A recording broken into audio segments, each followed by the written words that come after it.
Welcome to Daredevil in the Details, a show that explores and dotes on the philosophy and themes of Netflix's Daredevil, a digression collection brought to you by A Method to the Madness and ZeroIndent. I'm author DC McNeil, and I'm joined, as always, by Patrick from A Method to the Madness. Pat, we're in our penultimate episode for this season.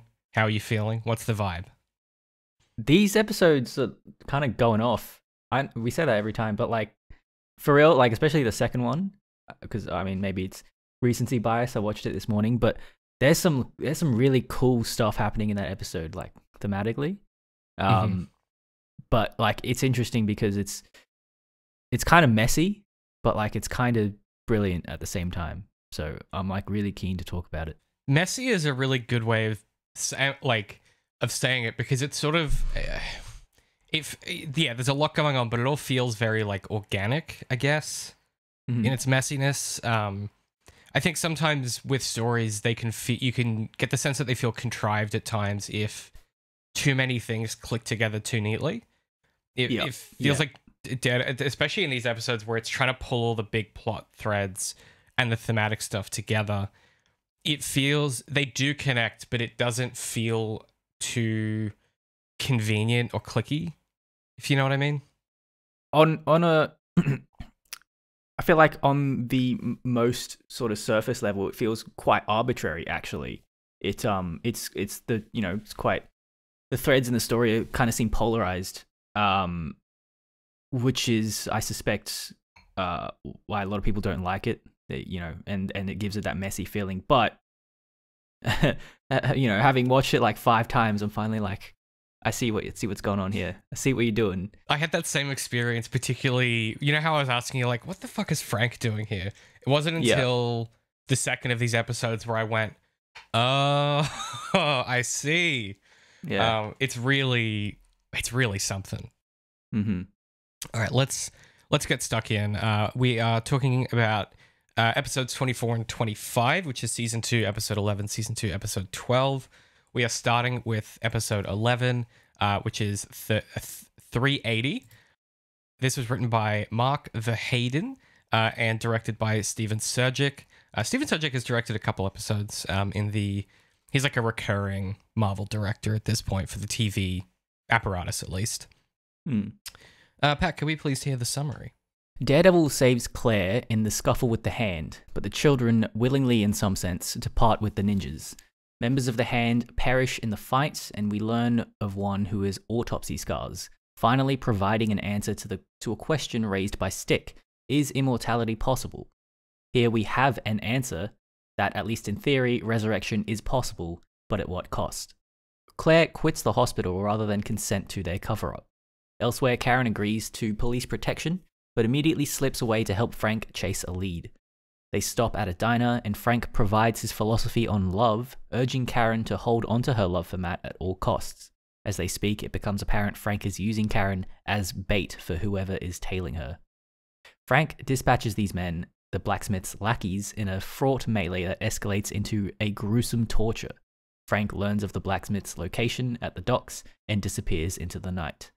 Meanwhile, Daredevil pressures Tower to reveal that they are also chasing the blacksmith and know of a competitor working in Chinatown. Daredevil heads to the competitor, cooking meth out of a dry cleaner, only to discover the competitor is in fact Madame Gaoh. Gaoh, while initially cagey, reveals she never left Hell's Kitchen and points Daredevil to the docks. Frank gets to the docks first. He systematically assassinates all of the men, until he reaches the boss. At gunpoint, Frank demands the man identify himself as the blacksmith. Daredevil intervenes, claiming the man is not the blacksmith. After a brief scuffle, Frank pushes Daredevil off the boat, then sets it ablaze, killing the remaining blacksmith goons and perhaps himself. Stick learns that Elektra survived the Frenchman and prepares to fight her himself, sharpening his sword in preparation. A lot of plot stuff going on this ep, like just a lot of things happen. Yeah.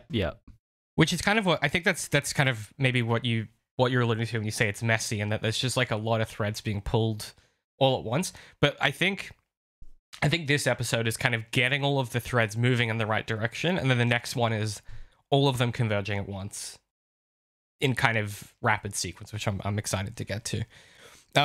My first note here is so childish. I've just written down, hey, comic books are awesome. We get ninjas just like in Nolan's Batman Begins. I can't stop thinking about Batman when I watch this. It's so interesting. Batman Begins. Yeah, There's I always hella forget that there's ninjas. there's ninjas in that. Yeah, Yeah, there's tons you're of right. ninjas. Yeah, I mean, you know, you get this big fight in the hospital. Claire even gets in a few good shots. But we do. Her colleague gets run through with a samurai sword, which is like it's so quick Yeah, and sudden. Rip Louisa. Yeah, R.I.P. Very cool fight. Again, doing a lot with the lighting and stuff. You know, there's kind of the flashing emergency lights, which is how we're getting the combat. Yeah, There's last season, a lot of the combat was very, I don't want to say clear, but it was quite legible. This season seems to be far more interested in making the actual fighting itself less legible and more about like the. I'd written in my notes like a bit later that it almost feels like they're sort of trying to position it less about physical contest and more about like determination of will or like determination of tricks or powers or something like that. You know, it's less interested in the specifics of the hand to hand, and it's sort of more. Yeah, I don't know. There's something about it that feels different to me. I don't know if I can put my finger on it. I think you articulated that pretty well. I think that's exactly it. It's yeah, it is more about like willpower and like I don't know, overcoming some sort of unique challenge or something like that. You know, yeah. Yeah, like because you know, for example, in this sequence, you know, Daredevil, he has to track the swords, not the people, right? Like he can't track their heartbeat. That's like challenge number one. And then later on, we get an extra challenge put on top of that when he can no longer do that. And you know, you sort of get you get like sequences of those little escalations of what you're being asked to achieve. Yeah, good stuff. I do miss that from season one. About it, it was a lot more about how he dodges a single punch and then how he reciprocates that punch as well. Like there's a lot of emphasis on very plain kind of just like, you know, every punch matters kind of stuff. Yeah, I suppose this is in some sense like a natural symptom of moving into the comic booky part of the story. Yeah. Because next season, it's all just like, it's basically boxing in a lot of senses, in the way that they change the choreography and what they're focused on for plot reasons, which we'll get to eventually. But yeah, you're absolutely right. It is. I do miss it, but I also like. I don't know. I suspect that's why a lot of people didn't like some of the aspects of the season as much. But coming back to it, I kind of appreciate what they're doing here. Like they're moving it into much more of a space where the Defenders is possible. Like they have to. Yeah. It's a pretty big ask for this season, tonally, to go from what felt like, you know, Nolan's Dark Knight style imaginary of this universe into, okay, and now there can be people with superpowers, even though obviously it's all set in the kind of Marvel, you know, larger oeuvre. That's not quite the same thing as the specific story having the bandwidth and range of tonality to get there, and it's doing a lot of heavy lifting quite subtly at times to achieve that. And I keep thinking about this because obviously, like with the Maynard Trigg series, the big magic trick as you read through those books is like each book is a different genre story that are all set against the same like aesthetic genre. And I keep every time I watch episodes of Daredevil, I keep noticing different little techniques they use, which I'll be talking about throughout these two episodes. These little techniques they use to shift that kind of tonal range, and it's always incremental. It's never like for example, it would be weird in season 1 for someone to have like super strength or be bulletproof, right? Mm-hmm. That would be strange. But by the time we end this season and you meet Jessica Jones and Luke Cage, listen, they're on the poster for the Defenders. I don't know if that's much of a spoiler. You go, oh yeah, this seems feasible within the tonal range of the story, and then the Defenders completely doesn't know what to do with that. Yeah, I agree.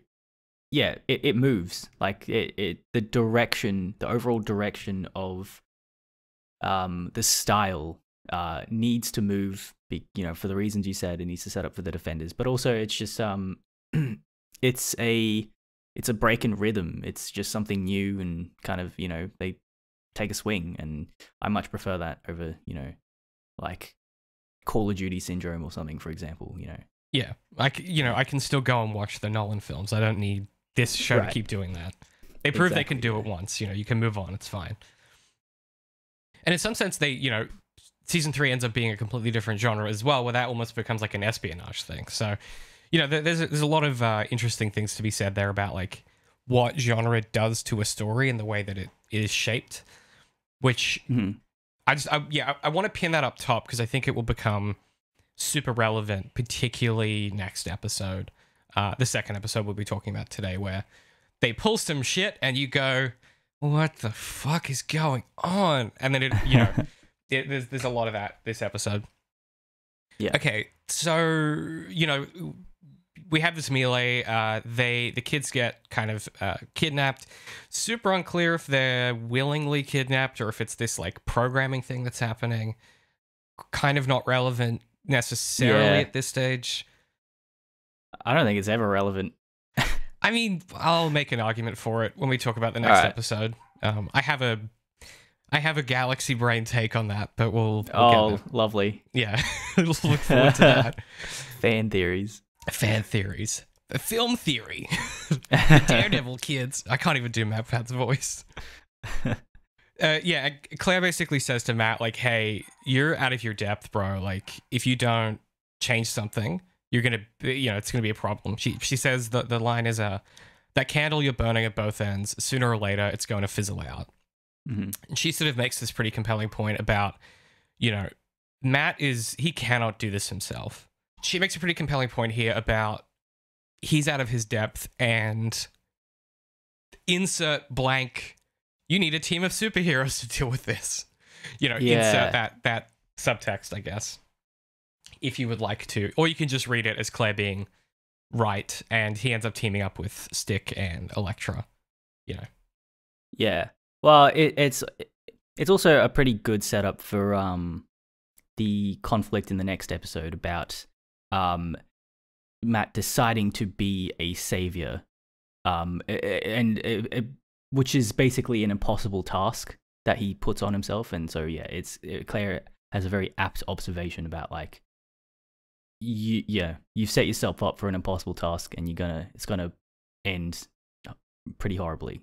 She even calls on the conversation they had in, I think it was the start of this season, where she sort of says, the Saints, all the Saints end up bloody and alone kind of thing. She kind of calls back to that a little bit, and she's like, what they don't tell you about the Saints is like, they didn't do it alone sort of thing. Yeah, it's a great little exchange they have. Yeah. And it's only as all of this is happening, and then we cut to Karen, in the aftermath of the shooting at her apartment that Frank saves her from. It's only now occurring to me in this moment as I'm watching the show that the three plots are all related. It's like, I don't know what I was thinking the show was doing before, but I was like, oh yeah, this blacksmith thing that Daredevil's chasing, Frank's family, and the Hand are probably related somehow. It just hadn't occurred to me before, because I'd forgotten how the season goes, but that was the moment when it started to click for me. Related in what sense? Related in we'll talk about it next episode, but I mean like literally related. The Hand, the blacksmith is like a competitor to Gaoh, and the blacksmith is working for the Hand, like, and then that's what gets Frank's family killed, and then we get all that's like, it's all related to the same thing, which is the Kandahar incident. Yeah, like all that stuff is mixed in there together. Yeah. I guess what I mean is it all originates from the same kind of event and place and time. It's not 3 different plots happening this season. It's 3 things that caused each other to continue to happen. Well, I would like to get a bit more into that when we get to it. Yeah, we will. Because I'm sure that you've watched this way more than I have, so you might have a bit more insight than I do there. Yeah, I mean, Karen does the most Karen thing of all time. She's like, yeah, I'll accept police protection, and then immediately evades police protection to go hang out with Frank. Yeah, it is a bit weird. Yeah. And I don't know why she does that. Because she can't help herself, can she? Yeah. Well, maybe she's got the map problem. I guess, yeah. If she accepts police protection, it's like she's doesn't seem as sus, She just seems like a victim. Yeah. Throwing off the scent, as it were. Yeah. then we get again some really good comedy stuff. She gets in the car and she's like, "I said bring a car, not break into my, like, not steal my car." And then he turns on the car and it's playing an old tape, and he goes, "You know, we should sing along. Can you imagine me doing that?" Frank is funny, man. We said this before, but he's a funny dude. Yeah.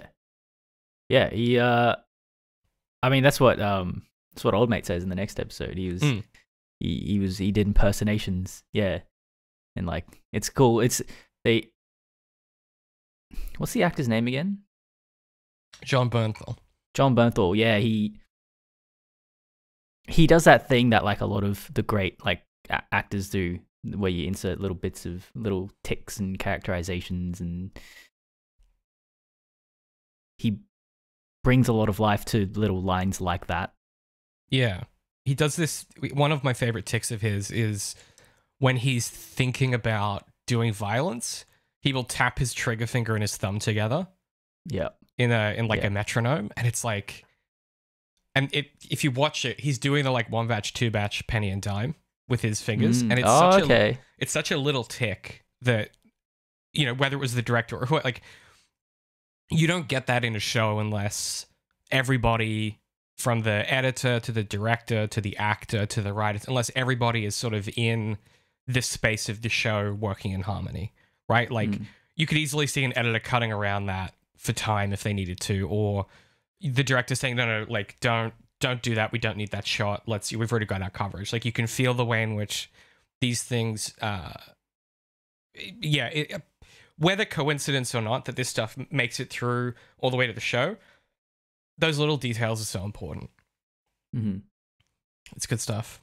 So that, yeah, they drive away. We then go to the so we don't know what they're doing yet, but we'll get to that in a second. Elsewhere, Marcy and Foggy are having, Foggy's in the hospital and Marcy turns up and she's like, "Hey, my firm was really impressed by what you did. They're interested in giving you a job." And once again, their chemistry for me never stops making sense. Like it's so. She's one of the few people that just like perpetually treats him as an equal and like values the things about him that he might find like embarrassing or that other people think make him weak. That's a good point. Yeah. It's a really good pairing. Yeah. Plus they're just also cute together, right? Like there's an aspect of like, yeah, this makes Foggy feel a lot more tethered to reality than sometimes he does, in opposition to Matt, who can feel a lot more like serious, or Matt at times can make Foggy feel like he's a comedic relief character. Mm-hmm. And which he is. Let's be real. Listen, no shade, bro, but sometimes you got to tell it like it is.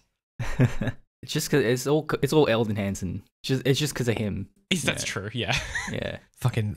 What's the thing he's in as a kid? The Mighty Ducks. No. Mighty Ducks. Yeah. That's it. Yeah.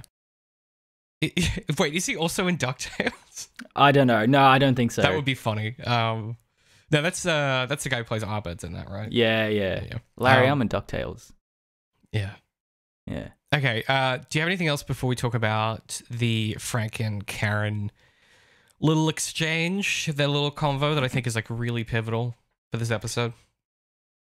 I wrote down after the initial shooting, like Karen gets out of the police station and Matt's waiting for her, and Karen sort of explains to Matt her plan or her theory. It's not the Punisher, and then it's so funny how Matt just chides Karen over literally everything, like every detail. He's just so like sanctimonious, and it's just kind of hilarious.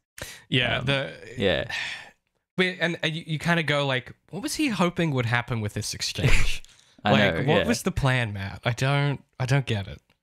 Yeah, it's a pretty hopeless confrontation. Yeah. And I mean, like, you're only gonna make it worse, dog. Like, I don't understand what the. Yeah, I simply wouldn't have. Mm-hmm.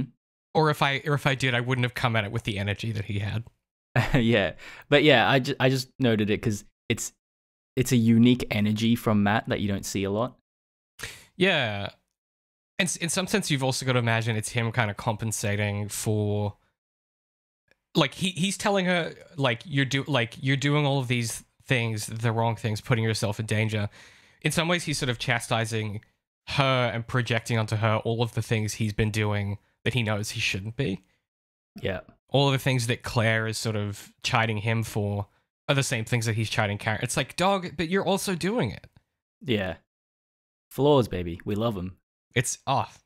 And we love to see Matt projecting. It's his favorite thing to do. Yeah, it's a great little exchange. Plus, you get sort of... he goes, why didn't you call me? And she's like, what are you talking about? Like, would you have picked up? You know, it's I don't know what to make of that. Would you have picked up? Like, I'm still not really sure what she's trying to levy against him. That is she suggesting, like, you know, well, you're so distant, and, like, you know, you've walked away from our lives. You didn't show up to the trial. Like, I'm not really sure what she's getting at there. Well, I think it's that their relationship is quite one-sided, where you know, when Karen is in need or does something like bad, Matt is there to, like, step in and assess the situation and be with them and, you know, try to, whereas if it's the opposite, yeah, Karen just can't reach Matt at all. He just vanishes. And so okay. It's like calling attention to that aspect of their relationship, I think. That makes sense. I like that. Yeah. As a bit of, like, a microcosm of, like, Matt's psychology just from this, like, kind of interaction, I feel this is kind of weird, but I feel like that's something that was translated really well in She-Hulk. They really captured Matt's character in the, you know, the little space in that show, and it kind of lines up with how he's acting here. Like, I don't know, he's a bit petulant sometimes, like, and I think, I don't know, it made a lot of sense to me, and it kind of gives me hope, honestly, for, like, his continued role in the bigger MCU projects and stuff like that. I'm hoping that, like, writers sort of get a good, consistent sense of, like, his psychology. Yeah, we spoke about this a little bit in season 1. I think to a greater extent, it's going to show up in the Defenders in a lot of ways, where, like, he's sort of he is positioned as the one who knows what's up at all times. You know, he's kind of, like, positioned as, like, the kind of glue of the group in being the character who has all of the knowledge and kind of knows when to do what and what the right thing is. And I think by the time you get through this show, it's these little moments where his sort of the gravity of his conviction can come across as, like you say, like, petty or, like, jealous, or there's a unique way you can position it against reality to kind of give it that friction and to pick it to pick at that flaw, which is, yes, the conviction is what lets him do all of these things, but it's also a problem. It's also just kind of annoying and obnoxious for other people. Yeah. Yeah, it's obnoxious. Like, the what's that saying? Like, the unique thing that makes you powerful is always going to be, like, your flaw. You know, right. Achilles' power, you know, comes at, you know, he had to be held somewhere, and it's his heel, right? Like, there's always some kind of flaw to be found within that strength.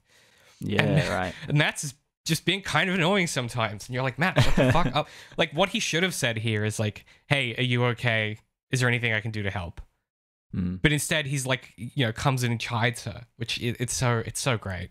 This is a good rule in writing. Never let your characters do the thing that you want them to do when they should do what they would like. You have to find that balancing act, because you could see a different team of writers be like, yes, Matt should be vulnerable here and he should reach out to Karen. And it's like, no, he's not there yet. Yeah. Does it make the relationship messier, and does it add more conflict? Well, then you got a great scene, baby. What are you talking about? Add that shit. That's like at the end of Guardians 2, when it's like, you know, I've talked about this a lot, but, you know, Peter and Gamora don't get together at the end of that film. They have that, like, platonic side hug. It's like, yeah, because Peter's realized that he needs to, like, change and evolve and become a fully vulnerable person. He can't just act like a petulant child and get what he wants. But he's not there yet. Like, they're not ready to be together yet. And Gamora's not in a place where she's ready. And it's such a... Say what you will about how they... in my opinion, Endgame really does some damage to Gunn's vision of what that thing could have been. But in a lot of senses, like, you're right. It's... Does it add conflict and does it make it messier and more interesting? Then you gotta put your characters in jeopardy in these ways. Mm-hmm. Dude, speaking of which, I saw Guardians 3 the other day. Yeah. Oh, man. Have you seen it? Not yet. Oh, it's on Disney Plus, bro. You should. It's a good one. Okay. All right. Yeah. I imagine it is. Gunn always hits, so I can't imagine it wouldn't be good. Okay, let's talk about the exchange with Frank and Karen. This is all kind of interrelated to the scene you brought up, so it's probably a good chunk together here. Basically, they go to a diner, and we get the weird... Karen and Frank have the weirdest fucking chemistry, man. It's not like a romantic or sexual chemistry. I just mean, like, as characters, they have very odd chemistry together. It's kind of like a sibling chemistry almost, I feel. Yeah. That's exactly what it is. Which, the illusions that we get to with Karen's brother, you start to go like, oh, does she see something of her brother in Frank, perhaps? Which becomes very explicit in the next episode where Ellison is like, hey, why are you pursuing this story? Like, what is this to you? Why does Frank matter to you? And he goes, you and I are the only people that know about your past, basically. So I know why this matters to you. And so there's a pretty direct line drawn there. So I think you're absolutely spot. I hadn't put that together until you've just said that, but that's spot on. It's a sibling energy where they've both seen some shit, right? But Frank has gone through so much more life than Karen has. So he's kind of the older brother in this dynamic. Mm-hmm. They're just like bonding over their kind of most messed up trauma and stuff like that. Yeah. So it's very just like raw. There's like unfiltered sort of chemistry between them. I like how they like bond over her gun choice and stuff like that. Yeah, we should talk about that because the 3080, that's the name of the episode as well. Mm-hmm. So Frank, he's like, he goes, you own a gun, right? Like he just sort of intuits this, right? And he talks about the fact that she owns a 3080, which is like this practical, usable, stable tool versus like, a big hand cannon or something shiny or something, like it's very practical and kind of, for Frank suggests that she has used it before and has had need to use it before. And they get on to talking about, Frank basically, apropos of nothing, as they're having this conversation, brings up the lawyer, and he's like, no, the other lawyer. She's like, oh, Matt? And he goes, yeah, you love him, right? And she's like, she kind of denies it. And she says, he's the kind of man who hurts people. He damages people. He hurts them. And Frank counters with this fact that, Matt being able to hurt Karen is this sort of, and this is his philosophy of love, right? It's sort of this auto-fulfilling, like, truth of love that his relationship with his wife was full of pain and like they were breaking each other's heart constantly. But that's proof that you're vulnerable enough to be in love. Like it's sort of the fact that someone can do that to you means that you've achieved the vulnerability that comes along with loving someone. Yeah.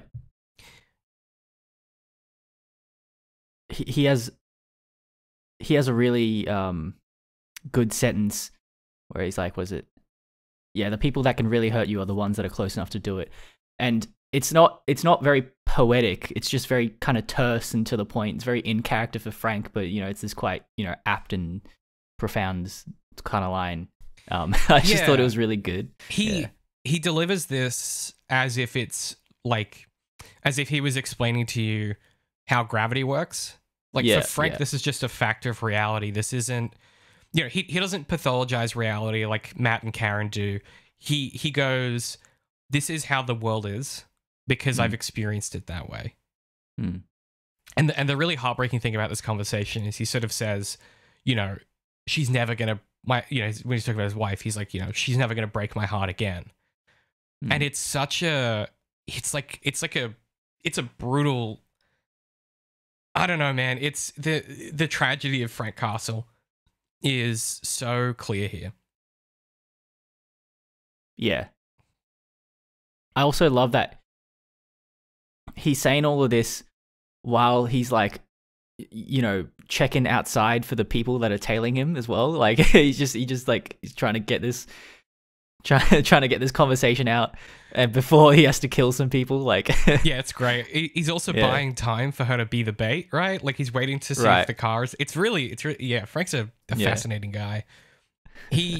What I quite like about this. So like when we think about the gun in the context of all of this, I think Frank is drawing a line between them, exactly what you said, in that kind of like sibling capacity, however we want to take the position of these two characters structurally. But he's sort of drawing a line between them, being like, whatever the practical thing is that I have, that Frank has, like this ability to enforce your will upon the world, decide that you're going to do it, and then find practical ways to do it. He sees in Karen some capacity of that. And he's sort of positioning her on a continuum between, him, Karen, and Daredevil, right? Like if Frank is on the very far end of the spectrum, Karen's somewhere in the middle, and then Matt is, somewhere a bit further away from Frank than Matt is. And I like this idea that when he brings up the gun and he kind of says, you've got this sort of practical sense about you, he's kind of teeing her up for then to deliver this philosophy about like love. Mm-hmm. He's kind of contextualizing it in the, well, just be practical about it. Stop trying to go find the big hand cannon. Stop trying to get the one with the flashy grip. Find the one that works and stick with it. I think is sort of the connection between those two things. Yeah, just like grounding you or grounding her. Yeah, exactly. It's a very just rhetorically, it's very cool to see him do this and for it to feel so natural. Again, the acting is just out of this world. There is something about this scene that I want to do like a bit of like writing revision. I think it would have been cool if in this scene, Frank reveals that he's figured out that Matt is Daredevil. I think that would, but it doesn't necessarily have to change anything else that comes afterwards. It would just show that Frank's smart, like he's a smart dude, and he just sort of, because he's hung out with both Daredevil and Matt in like pretty intimate settings, and he's just that's what I thought this was going to be. I thought when he brings up the lawyer, I thought he was going to be like, oh yeah, that's the like I thought that's what he was bringing Matt up for. Yeah, it just seems like the perfect scene to do it, right? And we get in the next episode, we learn that Frank has a penchant for, as that guy says, looking into people's soul and has this subconscious understanding of like tics and personality and stuff like that. I thought it would have been a cool detail to add that into this conversation. That's what I would have done. I agree. I think the restraint here in not doing that achieves the particular kind of subversion that you get when he brings up Matt and then talks about love instead. Yeah, true. I think both would work, but they would sort of achieve different things. Yeah. It's just it's interesting that the opportunity is here for both though, right? And that's kind of I've talked about this relentlessly, but I'll keep it brief. But that's what we talk about when we say like the scene resolves in like in a predictable but unexpected way, where you're like, of course it could it couldn't have ended any other way, but also I was surprised in how it turned out, and that's kind of what this potentiality, like the fact that that's possible, the fact that we both went, oh, is he putting it together right now in real time? And then he swerves and he talks about love, and it achieves something very different. I think is a testament to the kind of how well realized these characters are and how well positioned they are in the story, as vehicles of narrative. I wouldn't want him to put it together in the scene. I would want him to have already put it together, but he doesn't really care. See, I always assumed he had worked it out. I don't know why. Yeah.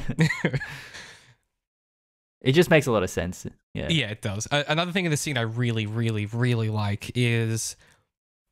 So Frank, we haven't really said this yet, but Frank, for the back half of this season, after he gets out of prison, Fisk beats him to halfway to hell, right? And so he's constantly bruised and fucked up, and he's always getting into scrapes and stuff.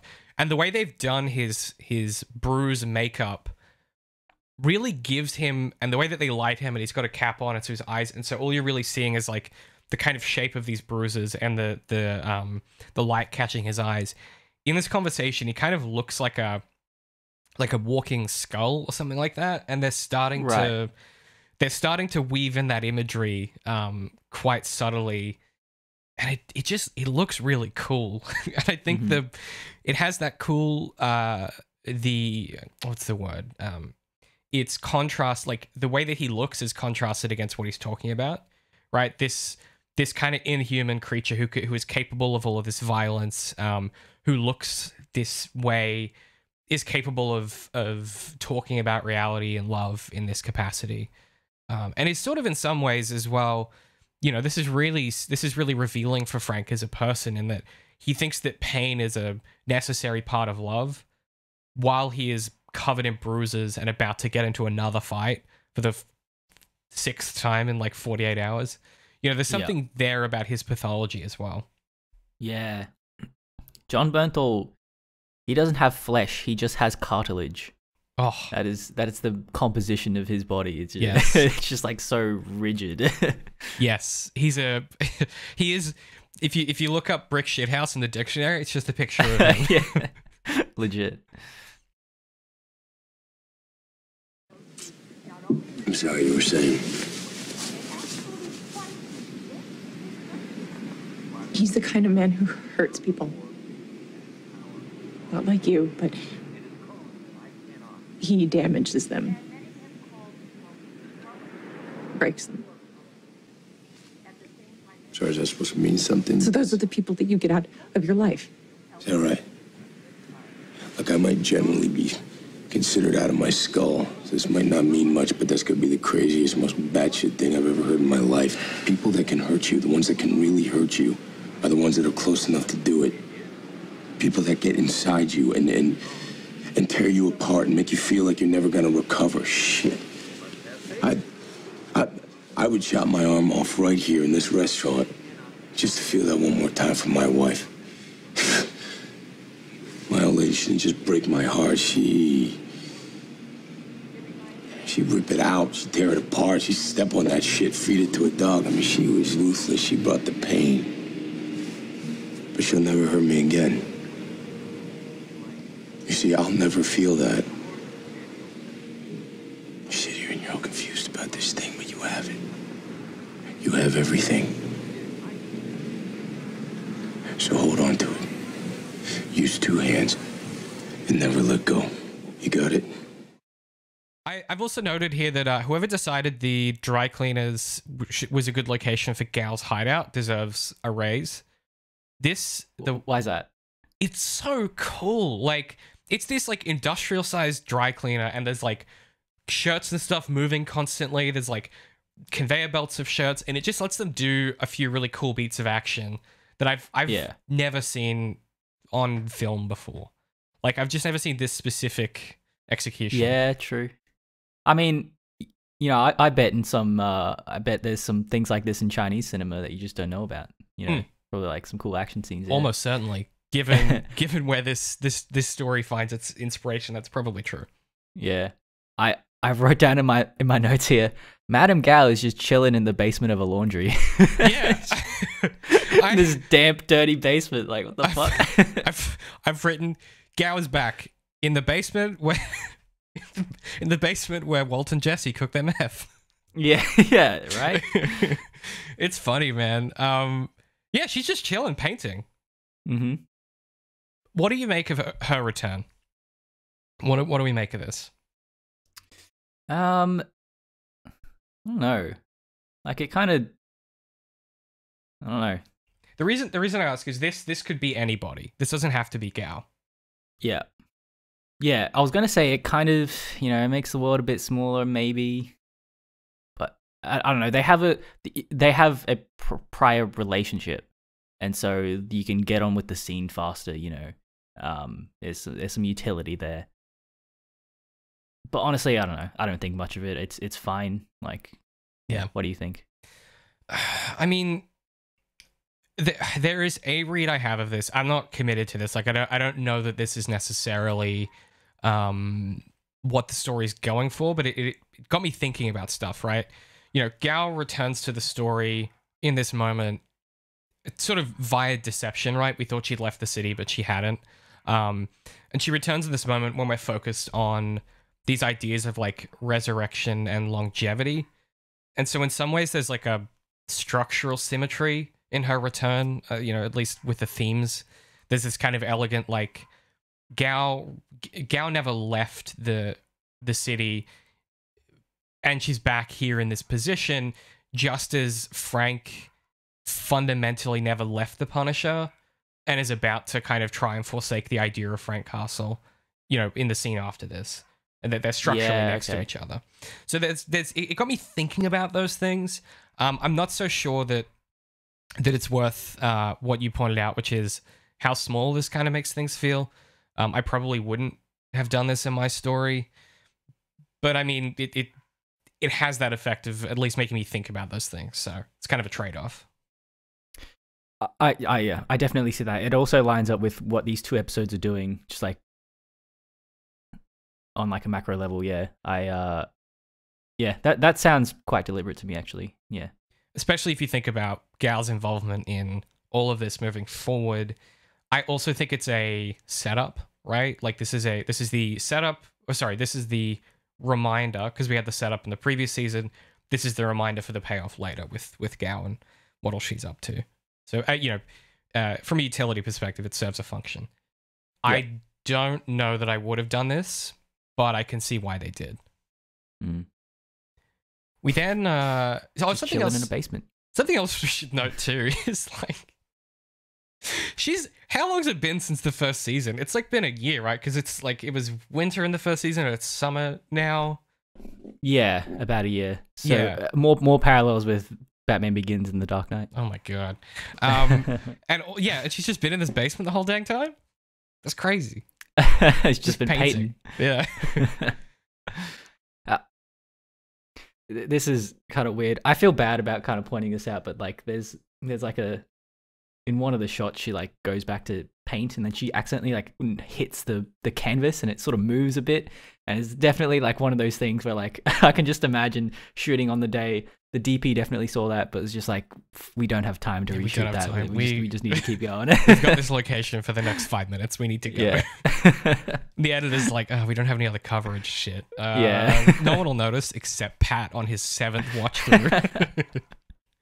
I'm sorry. That's how you know you're a media crit, when you're like, yeah, she bumped the canvas. And what that symbolizes actually is the instability of life. Well, it brought me back to my uni days, like actually when I was filming stuff. Like that's such a relatable thing. Mm-hmm. Just like these small little errors, or like, yeah. Look, I mean, and so much. That's a big part of like, I guess Annie's story, right? Is choosing where to leverage the attention and the focus, where it's going to be the most effective.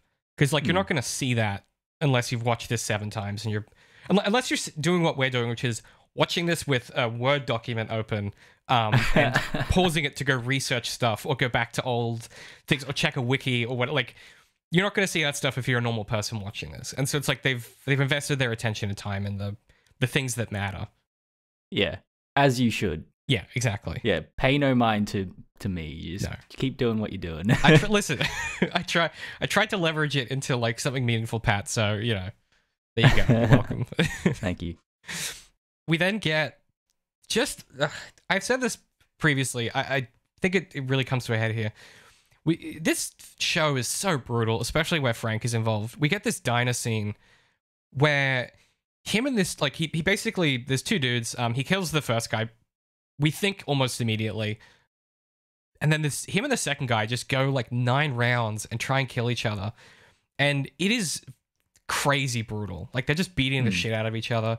Every time Frank punches somebody, I feel like they're gonna break their skull in half. Like, it's physicality here is crazy. And then he just like stabs this guy to death multiple times, and you cut to Karen hearing it, and it's such Yeah. a visceral choice. It's Frank's MO is like overkill.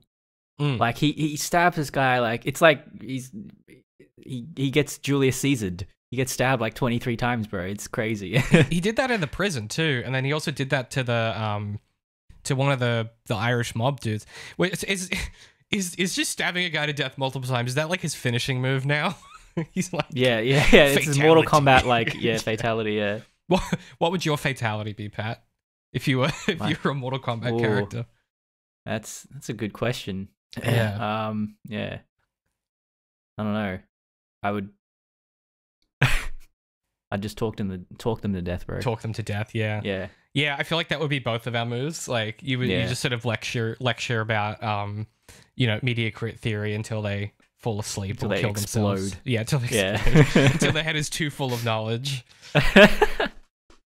Mine might involve a book. Like I might close like a hardcover book over their head and squish it. Oh yeah. Yeah, that could be fun. Or I might just Yeah. do what Frank does and stab them 27 times. I feel like that's an Assassin's Creed finishing move, isn't it? Where Ezio's like with like the double blades. Yeah, that does In ring a bell. AC2. no, actually, The hidden I blades? think Connor does that in AC3. Yeah. He just does the Yeah, it's like the yeah. Knives are scary. I've said this before, but knives are fucking scary, bro. I'd There's rather be shot than stabbed for sure. Oh, 100%. There's a. I always think about. I don't know where I got the inspiration for this, but whenever I think about this specific aspect of like combat and physicality, in book 2, there's a scene where like they're trying to get into somewhere where the guard doesn't want to let them in, and he's got a gun, and Abby has a knife, and she basically like psychs him out by being like, "Yeah, like, well, what if you miss? Like at this range, are you gonna get a second shot off before I get to you? Like, I'd take this thing over that any day." I'm completely psyched about, and it's because I'm fucking terrified of knives. Like knives are so scary. You know what I mean? Yeah, knives Yeah. are pretty scary. Hot take. ZeroIndent hot take. Knives are scary, bro. Look, yeah, we then get Frank. Frank interrogates the final guy in this unflinching kind of... He basically holds the guy by the throat and then beats his skull in with the back of the pistol until he's choking on his own blood, and then forces him to reveal where the blacksmith is. Hmm.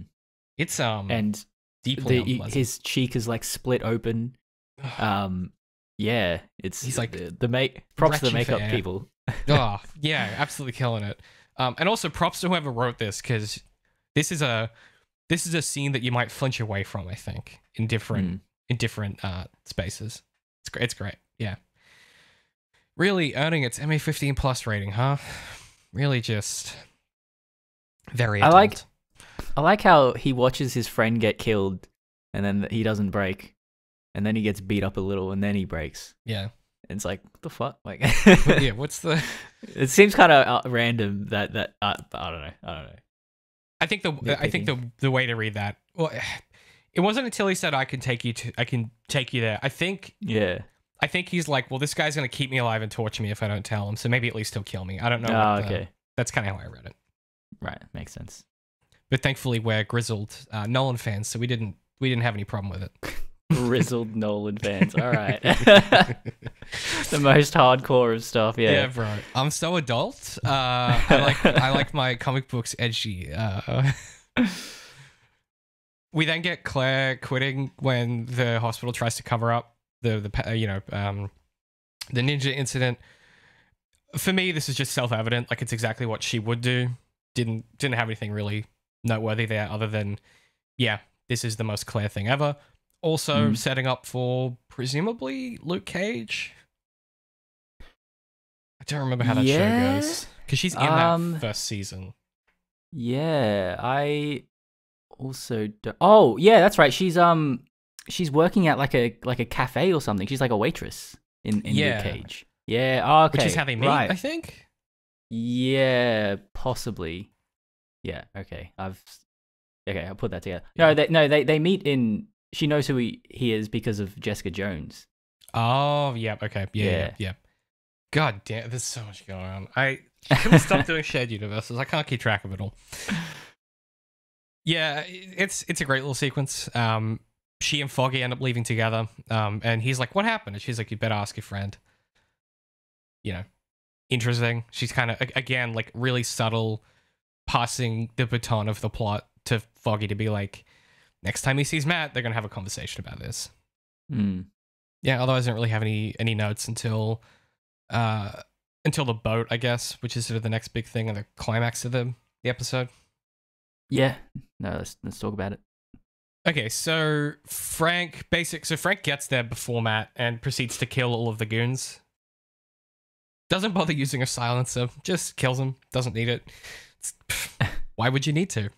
Yeah. Then he puts a bunch of petrol on the boat. And goes in to confront the guy who's like in charge, and the guy claims to be the blacksmith. He's about to kill him when Matt intervenes, and he's like, "This guy isn't the blacksmith. You know, if you do this, you know that this is not the truth. You know, you're gonna kill this guy for nothing, and if you kill him, we have nothing." And then all these other guys show up, and the head of the goons, this blonde guy, is like, "It's good to see you again, Frank," or whatever. And then Frank pushes Daredevil off the boat, sets it ablaze. And then we assume that he's dead. All of this happens as the police with Mahoney and Karen arrive. And so they see this explosion and kind of witness, as it were, Frank's death, I guess. It's an interesting little sequence. Really, really kind of clear choreography. Again, moving back to that season 1 kind of mode where it's very much like who's going to get the first punches in and who gets hit matters a little bit. What I quite like as well is after Matt convinces Frank not to do it or stops him from doing it, they get into this little scrape, and Matt just like completely has Frank's number. Like Frank is just so enraged that he can't control himself, and Matt's just kind of letting him like punch himself out, basically. Yeah, it's a really cool reversal. Yeah. You know, Frank goes to hit him, and Matt kind of steps aside and like pushes him away and like lets him his own momentum fuck him up. It's it's really, you don't see Frank this out of control that often. Like he's a physical beast, but he's always kind of, he's got a harness on this thing, and this is really one of the few times where he's just letting Matt have it, and he's not effective when he's this emotional. Yeah, and Matt has something that Frank doesn't, which is like actual kind of moves. Yeah. And yeah, he does this cool thing where he uses Frank's momentum, he ducks under his punch, jumps up, backwards kicks him in the back, and like, yeah, but like just enough to throw him off balance so that he'll fall over. Like he's expending the minimum amount of energy he needs to let Frank, like, to basically, it's all technique where Frank is in a space of all strength, right? Whoever does the fight choreography for this season deserves a raise, because there's some really cool stuff in here that I think I've been saying this a lot recently for obvious reasons, but it never ceases to amaze me how it's not until you really focus on the individual components of things like TV shows or films and stuff like that, the amount of expertise it requires for certain things to look and be the way they are, and how good one person or a group of people working on that specific thing have to be to get it there. Editing, David here, just jumping in to provide some props as far as the stunts go in Daredevil Season 2. So the stunts were directed by a combination of people. Philip J.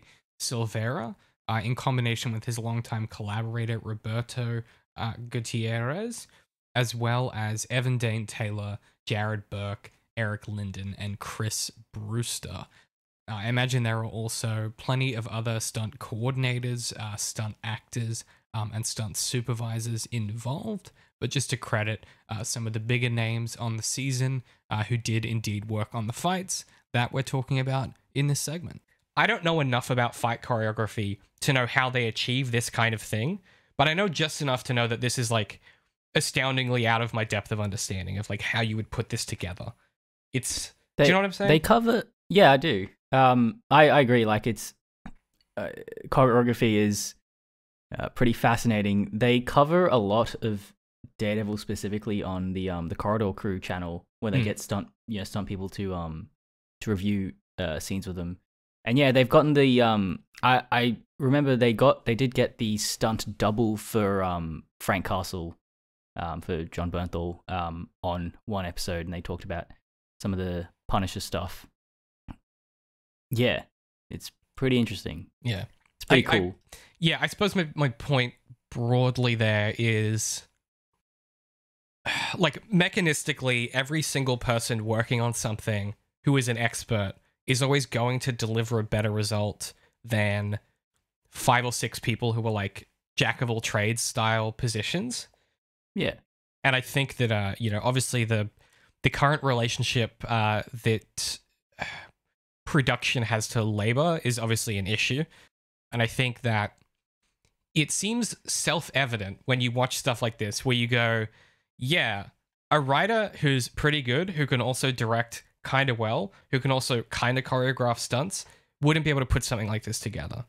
You need a guy who's a really good DP. You need a really good director. You need a really good writer. You need a really good stunt guy. You need especially for a show like this, you need an incredible lighting team. These things can't be achieved when you just go, oh, that's fine. We'll just hire one guy who can do kind of most of it and pay one salary. It's like, no, there's a reason why people are experts at this stuff. Mm-hmm. And that's how you get good stuff. And I think we're kind of seeing the symptom of this, I think, percolate through a lot of the recent MCU stuff, where Disney are just increasingly trying to cut costs and reduce the headcount required to produce things. And the stuff they make is worse, right? Like, they're trying to get rid of writers' rooms because it means they don't have to pay people, or they'll try and condense the writers' room into the first part of the process. And then throughout the rest of the show, they just won't have the writers on the project at all, which means that during the shooting and the editing and the post-production, you don't have a writer there to be like, oh, okay, we didn't get that scene shot on the location we needed to because of time constraints or whatever, so let's add a VO that connects that together. If you don't have that, then you just have someone who goes, oh, I don't know, just have a character say whatever. Or they don't put in that little extra bit of VO because they're not a writer, and then the thing doesn't make sense. Yeah, we'll be talking a lot about that in the Defenders and some of the decisions that get made in that transition point to Disney, and you can really feel it. And then because of the critical reaction to that, you can feel they're trying to reverse that as hard as they can in Daredevil Season 3.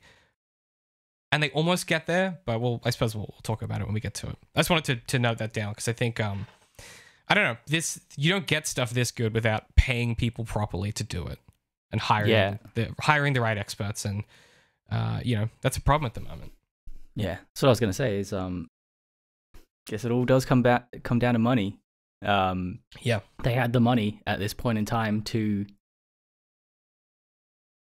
partition off sections of the show to the people that are the most knowledgeable. And yeah, it shows. Yeah, and they have the money now. They're just choosing to not spend it, right? Yeah. And that's because I think I've talked about this a lot throughout the kind of length of the stuff I've done online, but when you're at an executive level in companies like this, your lack of, or rather your distance from the expertise of the craft means that you're incapable of understanding the difference between the quality of writing that you get from a writer's room that you forced to happen in a week versus, a 3-month writer's room, and then having writers working on the set, working in the edit, like throughout the whole production of the show. Because you're so distant from the craft, you are incapable of understanding the nuance and the value that brings to the project and the success that's going to provide for you monetarily, because you're only focused on, well, we need to do the least number of these possible with the least number of salaries to get the biggest return. And I think if you look at something like Andor or like Breaking Bad, Better Call Saul, it is sort of self-evident that if you give people the resources and the money to hire the right people, to pay them properly, to bring them into the parts where they can do their expertise, you're going to have a show or you're going to have a creative product that is worthwhile, instead of just making something because you need to, make a column in a spreadsheet go up. Mm-hmm. I mean, I do this for a few authors where I hesitate to call it an obsession. But, you know, I'm just very enthusiastic and I listen to and know a lot about these people. But Vince Gilligan has somehow convinced AMC to give him like an incredible amount of autonomy and control over his show. And I do get the sense just from having listened to him so much about that, probably more than a lot of other productions, these shows are like so focused and so reliant and centered around the writer's room and the creators.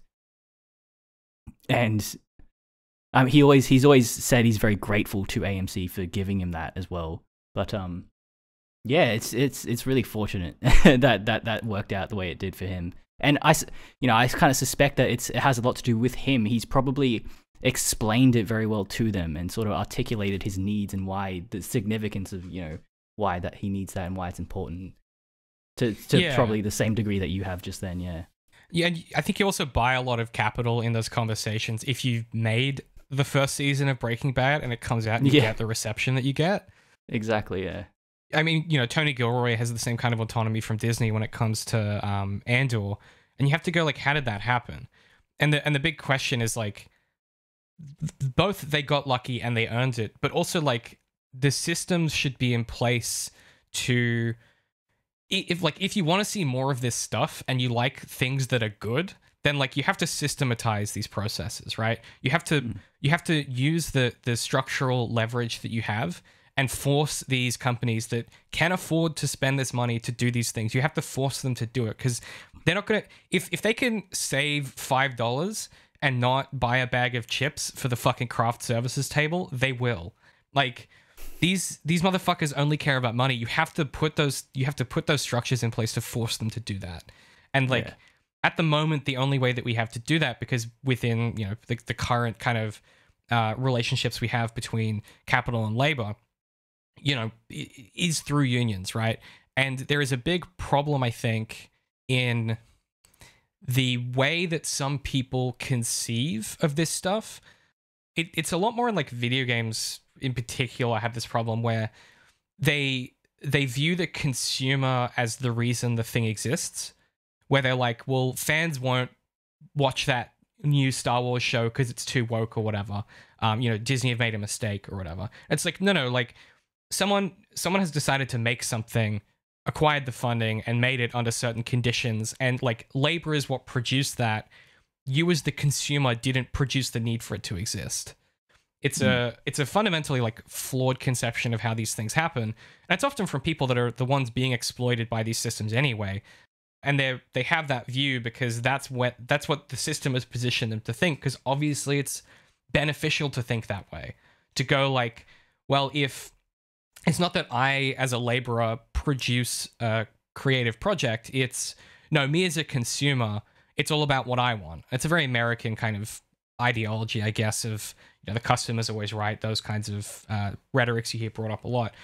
But I think it's notable, obviously, whatever happens in the next kind of 6 to 12 months with the labor negotiations that are happening when it comes to the writers and the actors guilds will inform the relationship that these companies have to labor moving forward, period. Like, this isn't one of those, oh yeah, like they should get back to work or whatever. This is like, this will define what labor means in relationship for these companies that are the biggest companies in the world, right? That one of the 5 companies that we have in the world. You know, it's going to define what labor means moving forward, probably like forever, unless something dramatic happens.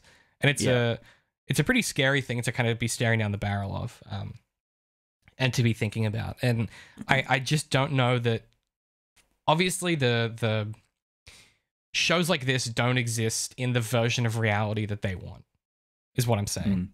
You don't get good art from those instincts and from those pressures. Yeah, it's definitely a worthwhile cause. Yeah. Okay, let's quickly wrap up this episode and then let's jump into the next one. So really the last thing we get is these kids voluntarily bleeding to death to kind of finally power whatever this device is that I think at this point we suspect it's either the thing that resurrects you or it's something to do with the black sky. We don't really know what this thing does yet. And I've forgotten. So it's going to be a surprise to me. And then we cut back to Stick, whose lair is in the back of an abandoned library, ? Yeah. It's a cool set, but I'm like, what is this? It's just your typical New York building. What are you talking about? It's just, isn't that, yeah. I just assume that's what all buildings in New York are like. An abandoned underground library with a back room where you store all of your ninja weapons. You know, New York. Yeah, look, I mean, it's setting up for the next episode where we get all of this kind of comes together. And like I said, all these plot threads come to a head to set up the finale.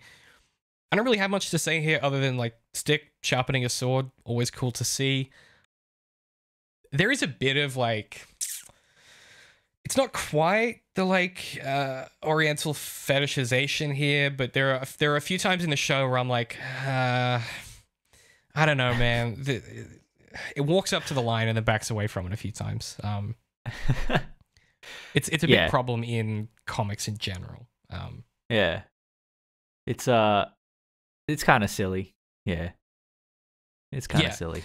Like, and also like, I don't know. But it's also a comic book, so I get it.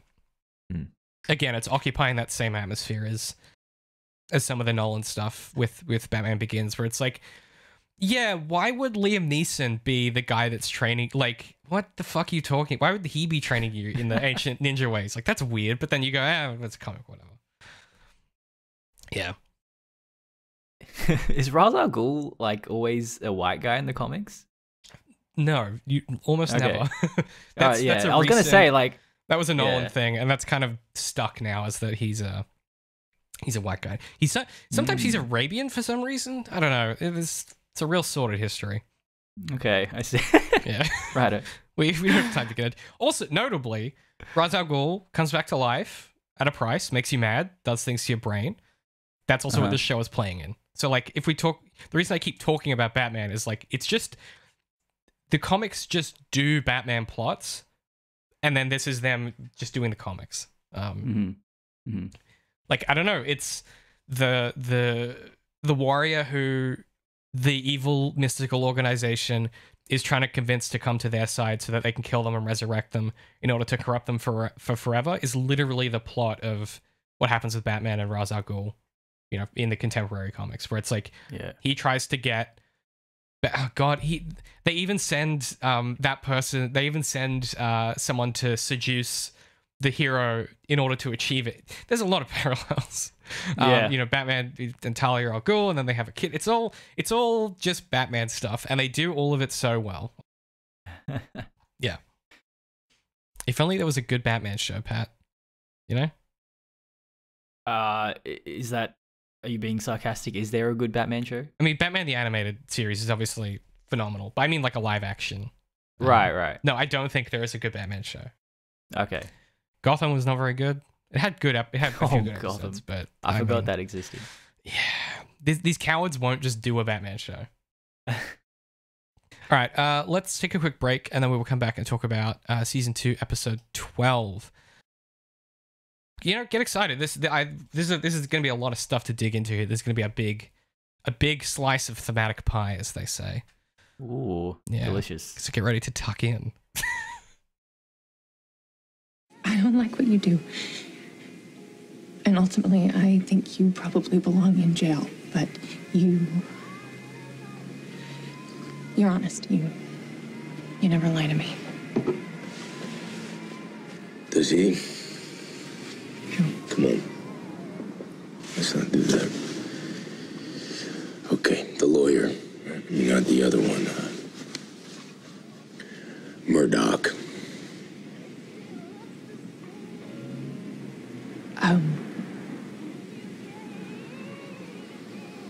Yeah.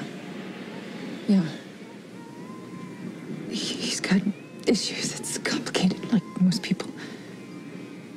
Hard person to get to know. I just think that inside he's just... You love him, right? You can't know that. I'm sorry, I can't know what? You can't... Come on, we're in court. All that shit going on, it's all over your face. You can't hide that. You love him. Ma'am, just a little bit more. I might have feelings for Matt Murdock, but it's a swirl. It's a lot of things, like ingredients. It's not love. Ma'am, can I ask you, do you guys always serve bullshit here? Is that just her? Huh? Fresh pot. Okay, welcome back. We are talking about Season 2, Episode 12, The Dark at the End of the Tunnel. This was written by Lauren Schmidt-Hissrich and Douglas Petrie, who were back as a writing duo once again. And it's directed by Euros Lyn. Pat, could we please hear the summary? In the then, we see a young Elektra almost kill her colleagues during training. Stick, it seems, even so long ago, is incapable of taming the killer within Nachios. In the now, Elektra and Stick mix it up, only to be interrupted by Daredevil. Before Elektra can seal the deal, ninjas arrive and kidnap Stick. Elsewhere, Karen reluctantly admits Frank Castle is dead. She heads up to the bulletin with designs of wrapping up her article, only for Ellison to convince her to write a profile instead. On not enough sleep and a string of poor choices, Karen goes to interview Colonel Schoonover. But as their conversation evolves, we begin to realize he is the blacksmith. The Colonel has Karen at gunpoint, but Frank rams them off the road, then executes the Colonel. Daredevil finds Stick, as does Elektra. Before they can negotiate for his life, Nobu arrives and reveals the long-dormant truth. The hand served the Black Sky, and Elektra is the Black Sky. As Elektra wrestles over questions of self and determinism, whether one is their inheritance or what they choose, Matt convinces her to fight back, refusing to give up on her. Elektra helps Stick escape, and Daredevil mixes it up with Nobu, beating him handily. The episode ends with Nobu's proclamation, "Daredevil must be killed." Oh, this episode's so good. It's just, It is. They pull all of the big plot stuff together, and it all absolutely lands for me. Yeah. It's great. Yeah, this episode has so much going for it. I mean, we start with the flashback, right? And I think that's such an interesting choice to me, because we talked a little bit about like structurally how flashbacks work in this show and what they're trying to achieve, and how it changes your relationship to time and kind of like self and history and things like that. You know, we spoke earlier this season about the ways in which the reveal that Elektra was working for Stick during Matt's relationship changes his relationship to that past and that history, changes his relationship to the present, changes his relationship to Stick. And they kind of get to do the same maneuver here for Elektra, where we kind of get the same undercut of her understanding of reality that she provided for Matt, right? So I guess what we learn here is that Stick has always known that she was the Black Sky. And a part of him protected her as... It's unclear why. Like, does he love her? Is he manipulating her? Like, we don't really... I think we get a sense by the end of this episode that he does care about her, but he doesn't treat her the same as he treats Matt. There's a sort of... he's proud of Matt as a son, and he treats Elektra in this other way. She's sort of a tool to be used, or she's sort of... It's because she is the Black Sky, right? Like, there's something definitively different about her position in relationship to Stick. Stick has a favorite child, is what's going on here. Every parent does, and if they say they don't, they're lying. Yeah, it's... Look, I mean, the other thing happening here, right, is... I want to duck in on this really quickly because I think it's notable, or at least I was thinking about this because of some of the research I've been doing, and even at the time when it came out and its critical reevaluation since, something you'll notice about Daredevil is that you will find this criticism very rarely. No one is really criticizing this show for being woke or anything like that, right? And the reason I want to bring that up or litigate that quickly is this flashback to Elektra reminded me of something that I was reading the other day, which is, Elektra isn't explicitly gendered in the same ways that you might imagine other shows explicitly gendering characters. And what I mean by that is when characters have characteristics to them. For example, Elektra is presumably Greek. I think we learned that in season 1. And she's gendered by Stick in the sense that he sends her to seduce Matt because of her gender. But the way that that's used is kind of used in the same way that it's used with Karen, where it's the characters have a relationship to the parts of themselves that create a self-identity. They're not like character sheet notes where it's like, you know, Elektra, sexy, you know, seductress who can also do ninja stuff, right? Which is sort of how she comes across in the Ben Affleck version, right? These are characteristics that self-inform how these characters view themselves and interact with the world. Gender isn't like a defining characteristic, it's a characteristic that interacts with the rest of her backstory and who she is and how she behaves.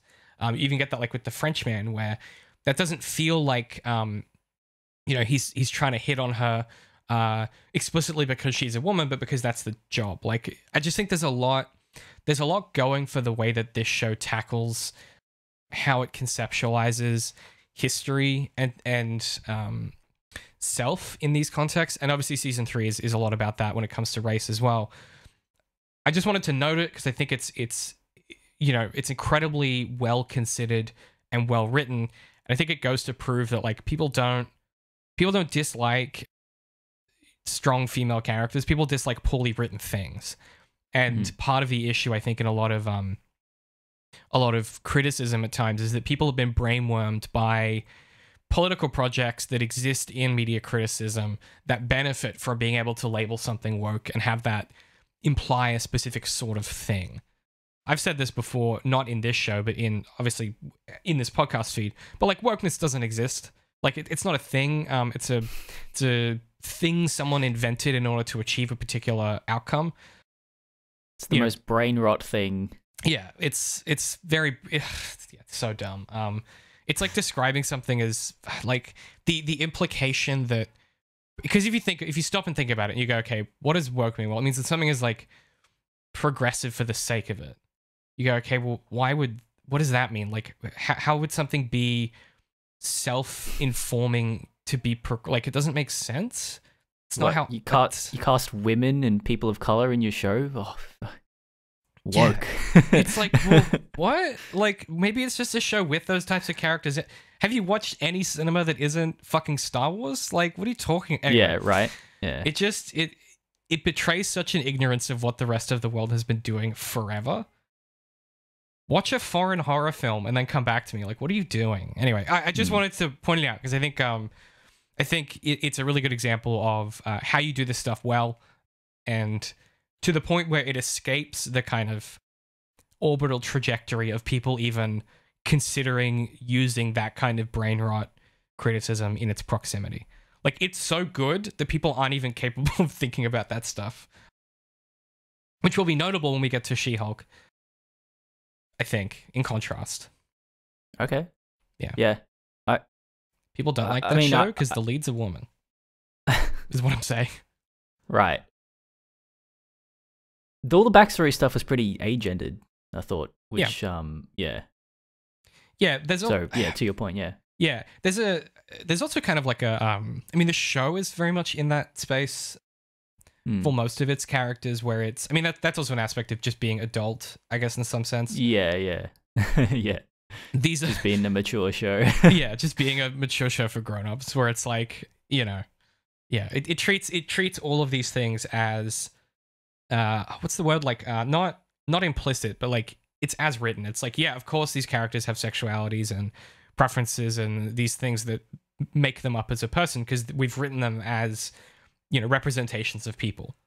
It seems obvious, but I think sometimes people forget that, like, I suspect some of that brain rot language always falls back on this view of like media as, you know, these are real people that ought to be criticized, or these are real people that can be ruined, rather than these are characters that exist in a story to progress narrative and to explore theme. I think it's just a fundamental disciplinary difference in your understanding and priorities when it comes to text in general. Yeah, people's priorities are fucked up. Yeah.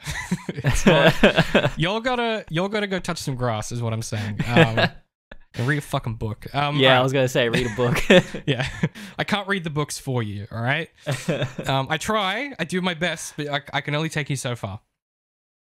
Okay, let's keep moving here. So something I noticed actually is throughout this season, they've changed the lighting subtly as we've gotten closer and closer toward the climax, where they've started using a lot more. The start of the season was a lot more blues and big blown out, like bright daytime shots, and then like kind of blue evenings.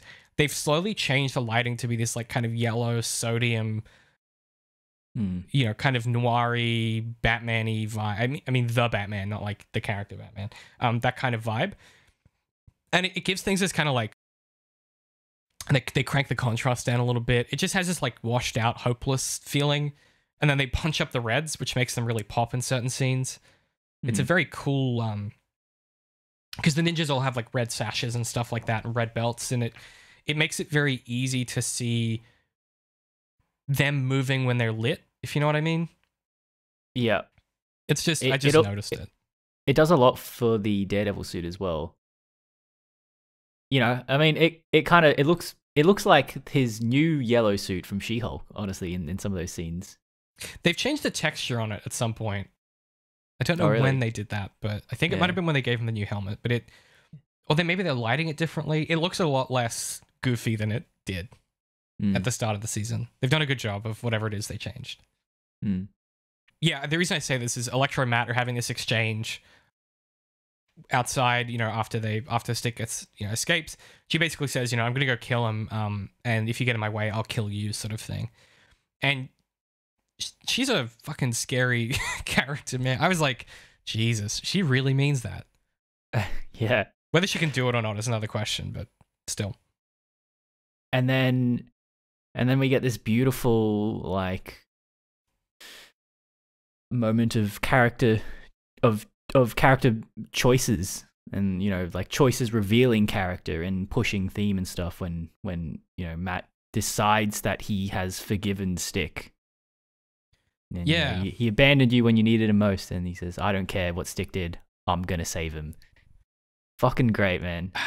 It's also him refusing to give up again. Like, he just cannot give up on people. Yeah. He's hopelessly trapped in this in some sense. I really am hung up on and really like the aspect of forgiveness. Like, I think that's what stands out to me a lot because of Matt's Catholicism. Because, you know, this sort of decision is all about conviction, right? He, as you're saying, he refuses to give up. Not only Stick, he refuses to give up his beliefs and his ideals, and you know, like forgiveness is a big thing in you know, Christianity and Catholicism. Yeah, it's so good. Like, it's so when you somehow can write stories that lead up to big moments of determination and conviction, and you know, when you pair that with some sweet score and stuff like that, man, that gets your, you know, that gets the emotions piling up. You know what I'm saying? Like, yeah, there's a way in which like scenes like this are the thing this show is capable of doing. That like is, we've said this before. I mean, like, you know, especially with a character like Fisk in season 1, and then, you know, anytime Daredevil and the Punisher, you know, speak to each other, it has such a, there's like an electricity to the emotion. Like, it feels very very charged and specific, and yeah, that's how you get these moments where it's like these two characters, and that's also like the thing that really highlights the tragedy of what they're able to get to with this show, right? Is these two characters used to be, how, you know, if you think about how close they were to each other at one time or another, and what's happened between them since, and like all of that history between them since has led up to this moment where Matt decides to forgive Stick and Elektra decides not to. Yeah, and you know, it puts you in that frame of mind with the flashbacks. You know, it primes you. kind of says that this is an episode about history and your past and, you know, the relationships and the good and bad that, you know, people like Stick are capable of, and all the juicy nuances that come with that, and you know how and from that the decisions those characters make that define their innermost being. It's you know, it's what Robert McKee would love, man. He, you know, it's all about it's what story's all about. Yeah, that's exactly right.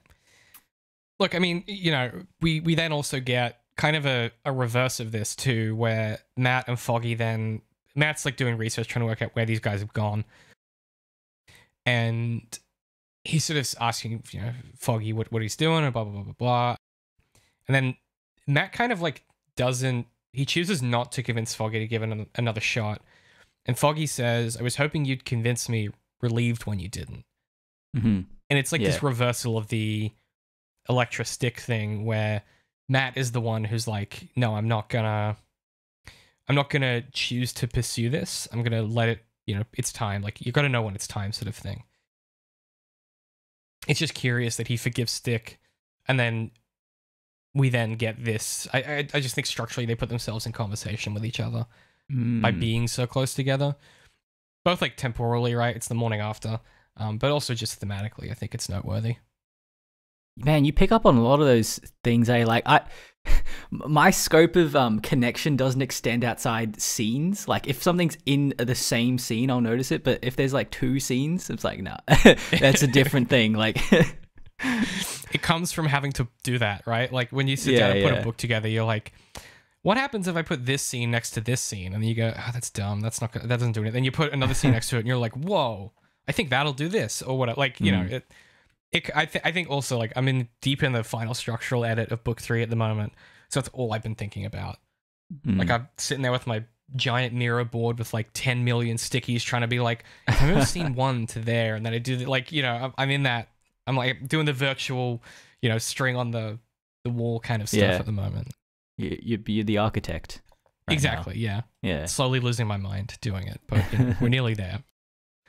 I also quite like the question this raises for us, which is Matt sort of seems to have forsaken, previous to this, he sort of seemed to have forsaken the idea of Matt Murdock altogether. This kind of raises the question of like, well, what is Matt going to do next, right? Because sort of beyond Daredevil, it was this law firm and that was it. And then, you know, more recently Karen, but beyond that, it's kind of like, well, yeah, what life does this guy choose to leave? We obviously have a future for Foggy, right? With Marcy and that whole stuff. Like, you know, it's pretty clear what Foggy has the aperture of his life is a lot wider. Matt seems to be increasingly narrowing. And you do kind of have that question of like, well, yeah, what would he do without this law firm?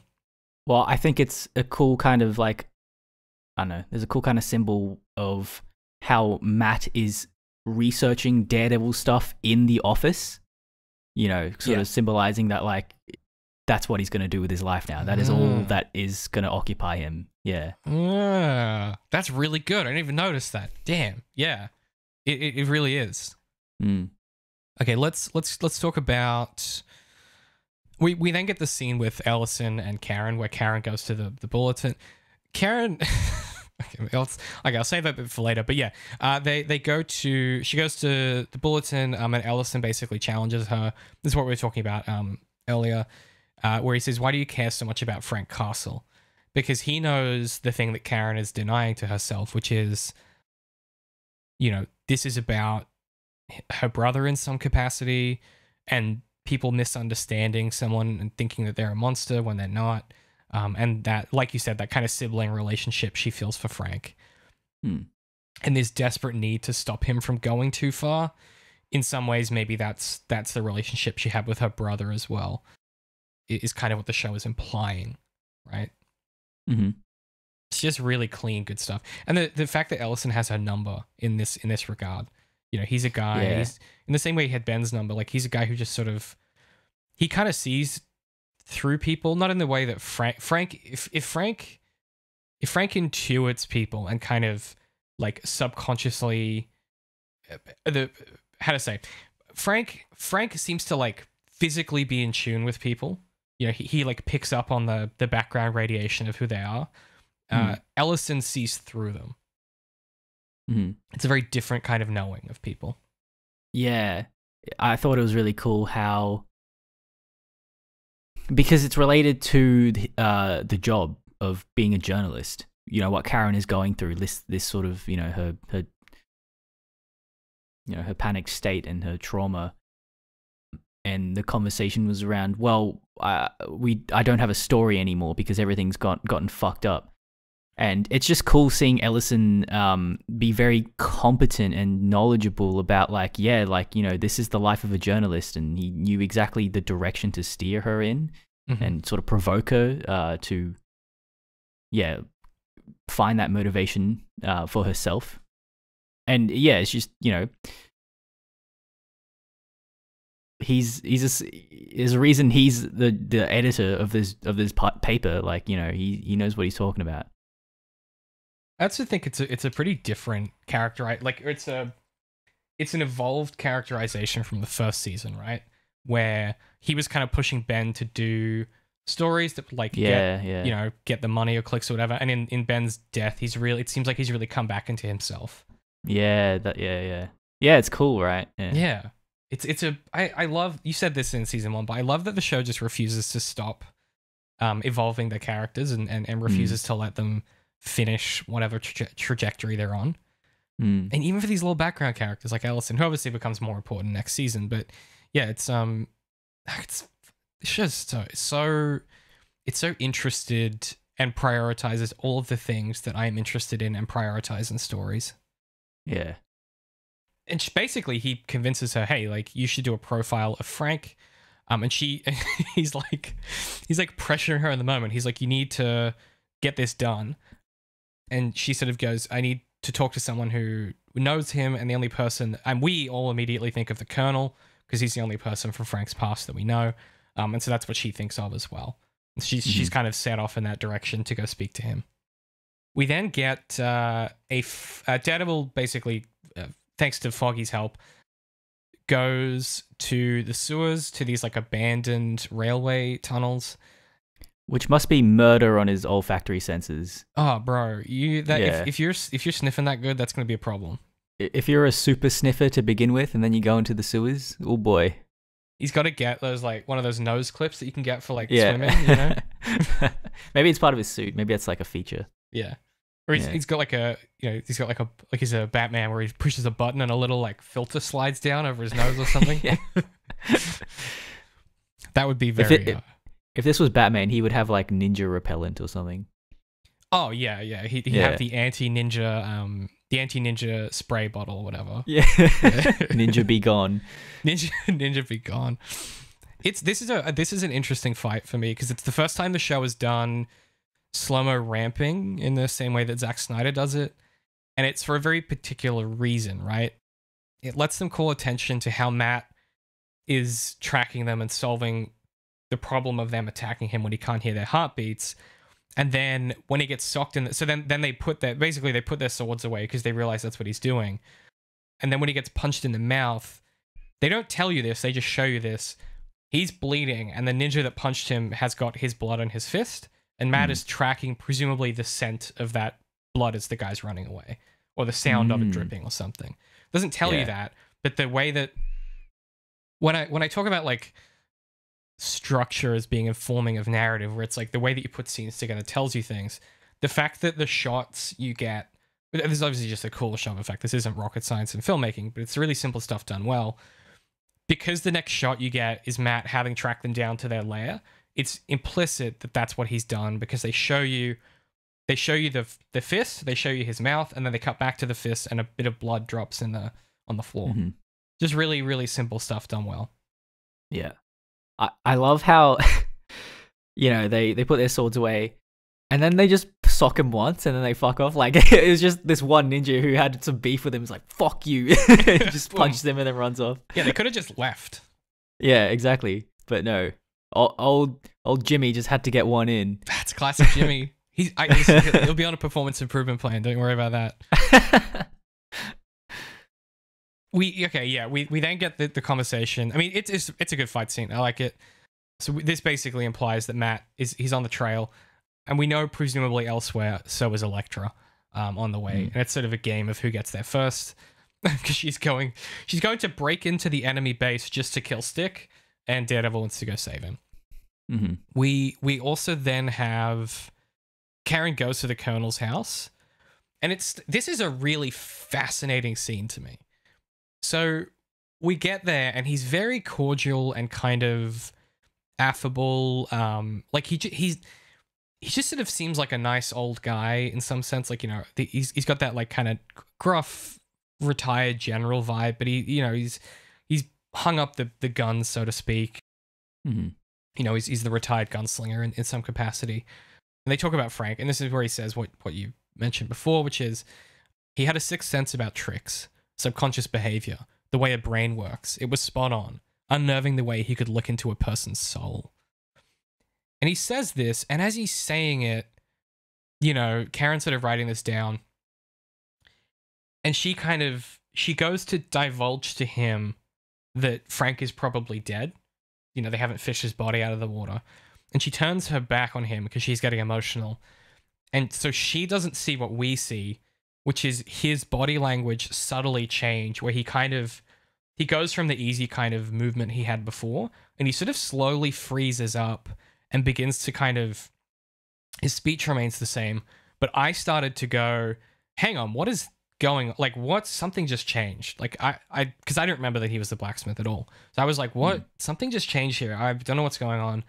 Hang on. And then it slowly turns sinister as you realize, and like, as you realize, Karen's realizing it, that he's the blacksmith. And it's this really slow little turn. I mean, obviously it happens quickly, just runtime wise, but the pacing of the scene is really impressive and tense. And it builds naturally, where because Karen's not looking at him, we get a little bit more info than she does. And when she turns back and starts to piece it together, like, I didn't know he was the blacksmith until she said it out loud. Because I've written down here, this is as I was watching it, oh shit, what's happening here? What's going on? Is the Colonel the blacksmith? Like, I didn't put it together until she did. Really, really effective. Yeah. Just like the topic of conversation is a bit, I don't know, anxious, and there's a lot of vibes going on in this scene, and yeah. And I think that the actor, what's his name? Clancy Brown, I think. He's a phenomenal actor. Like he's in the Shawshank Redemption. He's the warden or something. Yeah. Oh yeah. Yeah, and you know he's yeah, I agree. That scene rocks. It's a real masterclass in. I did an assignment when I was doing my writing degree, and it was for the script writing class I did, and I really phoned it in because I had no interest in writing scripts, but it was like a required course. And they had, you know, they submitted all of them, and two or three of the best ones, they had actors from an acting class come in and do the scenes, like, after the assignment was over. And one of the scenes was a very similar exchange where the idea was you needed to write a scene that had two characters in it, and the only rule was there had to be some kind of conflict that, you know, that we didn't know about explicitly. So it was all about learning about how to, like, make a scene turn on subtext. I think I did the exact same exercise in my uni. Yeah. Yeah, probably. It's a pretty common one. I absolutely beefed it. Mine was terrible. Anyway, so the way that this all plays out basically is in this scene. One of the scenes I did, I'll never forget it. It's a dude. So it's a guy talking to this friend of his, this female friend of his, and he thinks that his girlfriend has cheated on him or something like that. He's not sure, and so he's sort of talking to her and saying, like, you know, I'm really insecure about this, and I feel like I'm a problem for thinking like this. And she is the one who the girlfriend cheated on with. And as the scene evolves, you know, it slowly you start to realize, oh, she's trying to deflect because she was the one that is having this affair, and he doesn't know that. And as he starts to realize that, you feel him start to get angry, and it has that same slow, like, kind of sometimes talk about it like it's like a metronome where the BPM slowly increases, but really, really subtly. This reminded me of those kinds of scenes where it's two characters in a room having a. This happens in the old Fallout games as well. At the very end, where you walk into a room and there's the big bad guy that you've been dealing with the whole game is there, and you just like talk about the world view that you have, and you try and convince them that what they're doing is wrong, or you leverage all the information that you've learned to try and get your point proven out. And this has that same energy of like, this is the man in the room moment, and it's done so, this is in all the classic storytelling, right? Spider-Man Homecoming, right? When Peter goes up and he talks to the Vulture, and the Vulture's like, this is my worldview. He even says like, you don't know how the world works, Peter. And then he tells Peter how the world works. This is one of those kind of moments, but it's done so subtly, and it turns like so, it's absolutely, I'm just going to put the whole scene in probably because it's so good.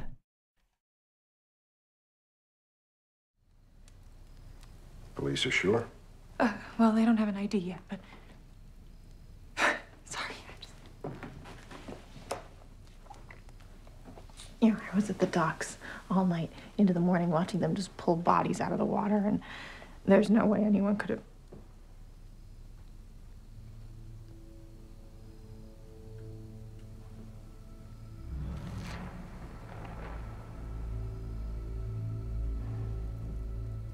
After a war, some men turn their backs on you. They want to forget. Not Gosnell. No. Took the worst part of an IED on a recon north of Kabul.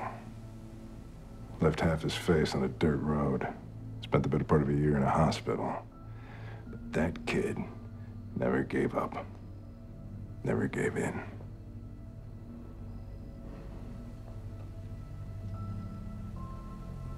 It's late. I'll get out of your hair. I think I have everything that I need. Once he got out, he tracked me down. Asked me how he could serve me again. That boy was the definition of loyal.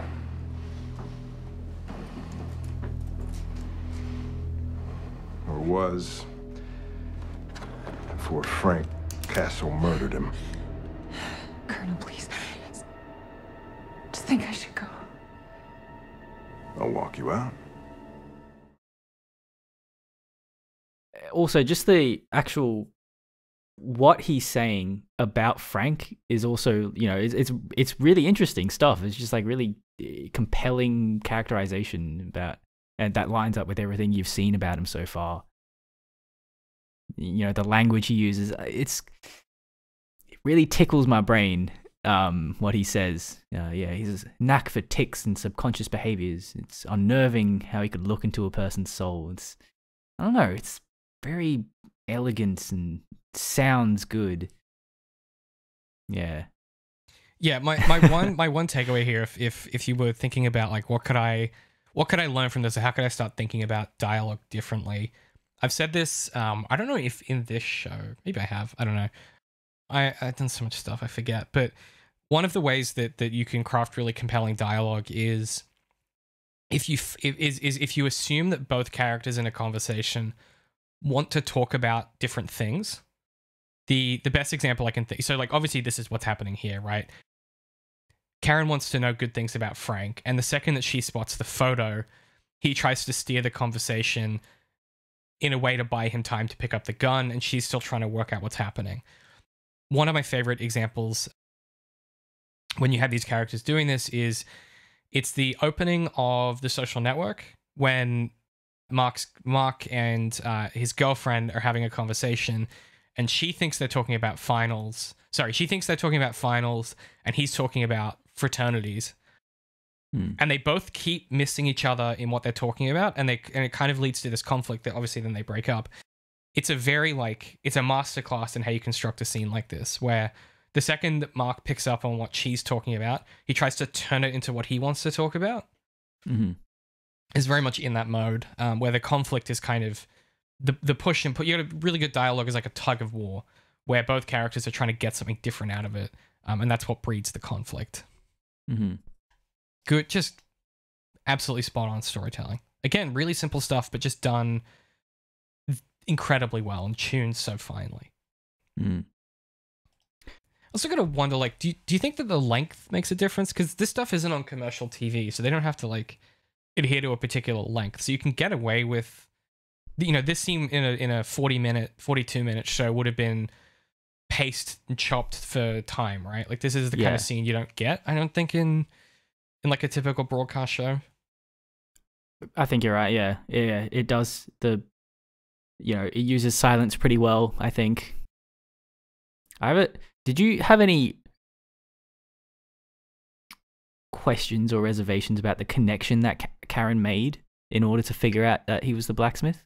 I'm a little confused about what is happening. So when Frank is on the ship and the goons arrive, the blonde guy is like, didn't think I'd see you again, or something like that to Frank. And so I went, okay, they know each other. Karen's looking at the photo on the wall of Frank, the dude who got disfigured by the IED, and she flashes back to seeing the body being pulled out of the water, which had the fucked up face. And so I went, okay, so she's worked out that this guy, the guy who died that was coming after Frank, knows the general and served with them. And that must mean that he's the blacksmith, because he's talking about this guy when he returns from Afghanistan, asking him how he could still serve him or whatever. Yeah, well, that's he reveals that information after Karen is like looking at it, and so he sort of puts it together that Karen's putting it together. But yeah, just that initial connection is, you know, what's going through Karen's head, presumably, is that, yeah, pretty much what you said, that like he was there on the boat and the colonel knows him. And that's the connection. But like, I don't know, it seems kind of arbitrary to me. Like, could have nothing to do with each other. Like it could just be that he knows the colonel, and then he, you know, happens to be a part of this like gang, you know, that killed Frank or whatever. Like, I don't know, it's whatever. But I was just like, yeah. But I suppose that like credulity. I suppose that like Karen, she notices that and she would like fully investigate that afterwards, I guess, is the thing. So he was just like stopping a problem before it became a problem. Yeah, he's like, if I kill her now, that's a problem solved, right? Like, yeah. Actually, you make a really good point. I forget that she's presented herself as a reporter. So he's like, I can't have this coming out. He's already tried to kill her, right? In her apartment, like that shootout was him. So yeah. Well, almost twice when they killed Reyes, right? You know, he's really had to go at her a couple times and failed. Yeah. If it weren't for that meddlesome Frank Castle, you know. Yeah, no, that's a good point. I think it as you've laid it out there and we've expanded it a bit, I think it does make sense. At the time though, I was a bit like, huh, what is happening? So I agree with you.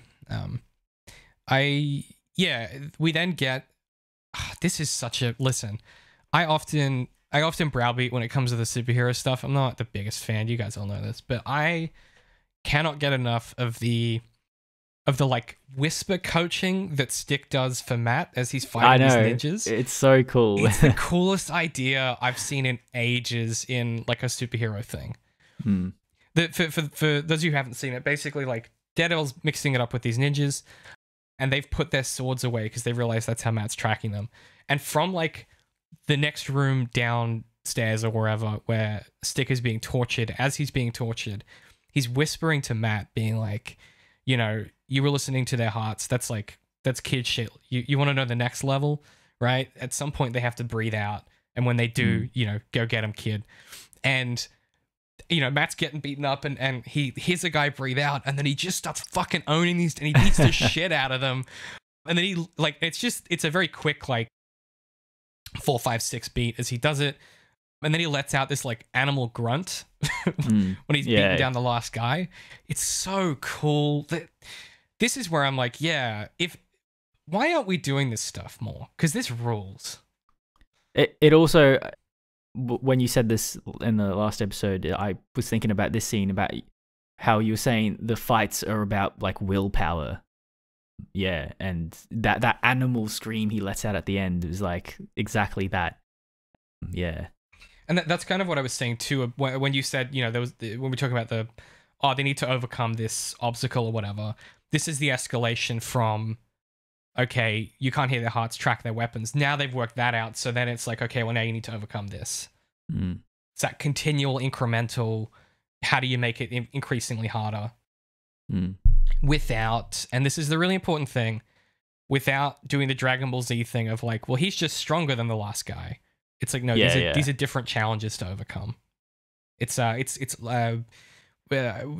call it lateral difficulty when it comes to like progressively complicating a scene versus like vertical progressive complication. So like a lateral complication is something that doesn't stack on top of something else in a way that forces the next progressive complication to stack on top of that vertically.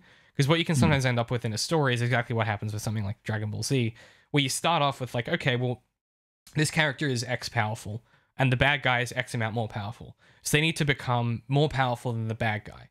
Okay, but next story, what are we going to do there? Because that guy's already powerful. Okay, well, now we need a more powerful guy. And you just get into this like continual creep instead of what you want to be doing, which is like the lateral stuff where exactly this, you know, it's not that these guys are more powerful than the previous ninjas. It's that they've worked out how he was solving a problem previously and they've created a new problem for him to have to solve. It's just very careful. This is kind of like beyond structural. This is almost like conceptual work of thinking about how you want your story to escalate. Because you can do the vertical stuff. It's just a very deliberate choice, and you have to know where it's going. Like you have to have an end game in mind for that. Like think, haha, pun not intended, but think about Endgame. They literally went, okay, what if there was a guy who had more power than everybody else? Oh, they'd all have to work together. So it's, you know, you can plan to do stuff like that, but it's just a very well considered decision throughout. Yeah, it's quite imaginative. Yeah, it's you said this last season. They always choose the most interesting way to do stuff. Doesn't matter what it is. Like they just always choose the most interesting and creative version of a thing at all times. They never just do the obvious thing. Yeah, it's got a lot of spirit, which is why we love this show. Yeah, it's true. Okay, we then get it's an awesome scene. We then get the setup and we get the payoff for the mixtape, where when Karen gets in the car, the mixtape is playing that Gemstone song, and Karen realizes that Frank is probably still alive, as we do, and she's sort of looking for him, you know, as they drive along this road. Something that I didn't realize until this time is they're still on this guy's property when they run him off the road, because that's why when you get to the shed, that's why the guns are there, because it's the Colonel's supply, right? Yeah. I did not put that together the first time I watched this.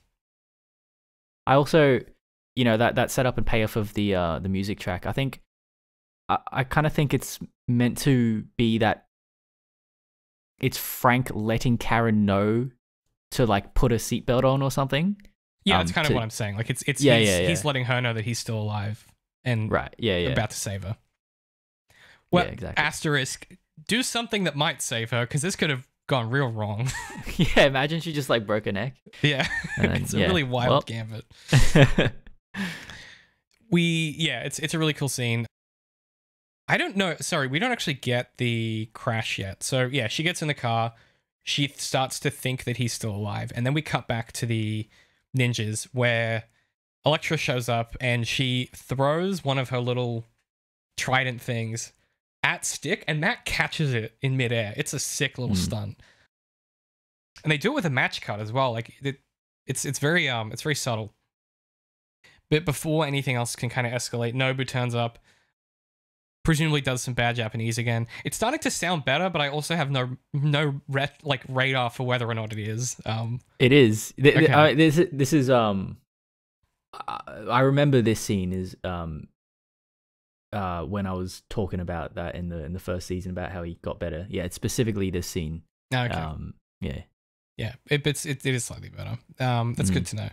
Yeah, and basically this was the plan all the while, which was to kind of, you know, get Elektra to come here.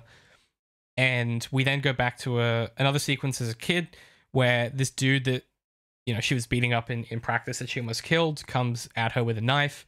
She drops him, immediately executes him, and you get Stick basically betraying the rest of the chase in order to kind of save her, and then he sends her off to a to be adopted by the rich people that end up becoming the Nachios Empire. That's where she gets all the wealth from. And this is sort of happening contiguous to Nobu's reveal, which is that Elektra is the Black Sky.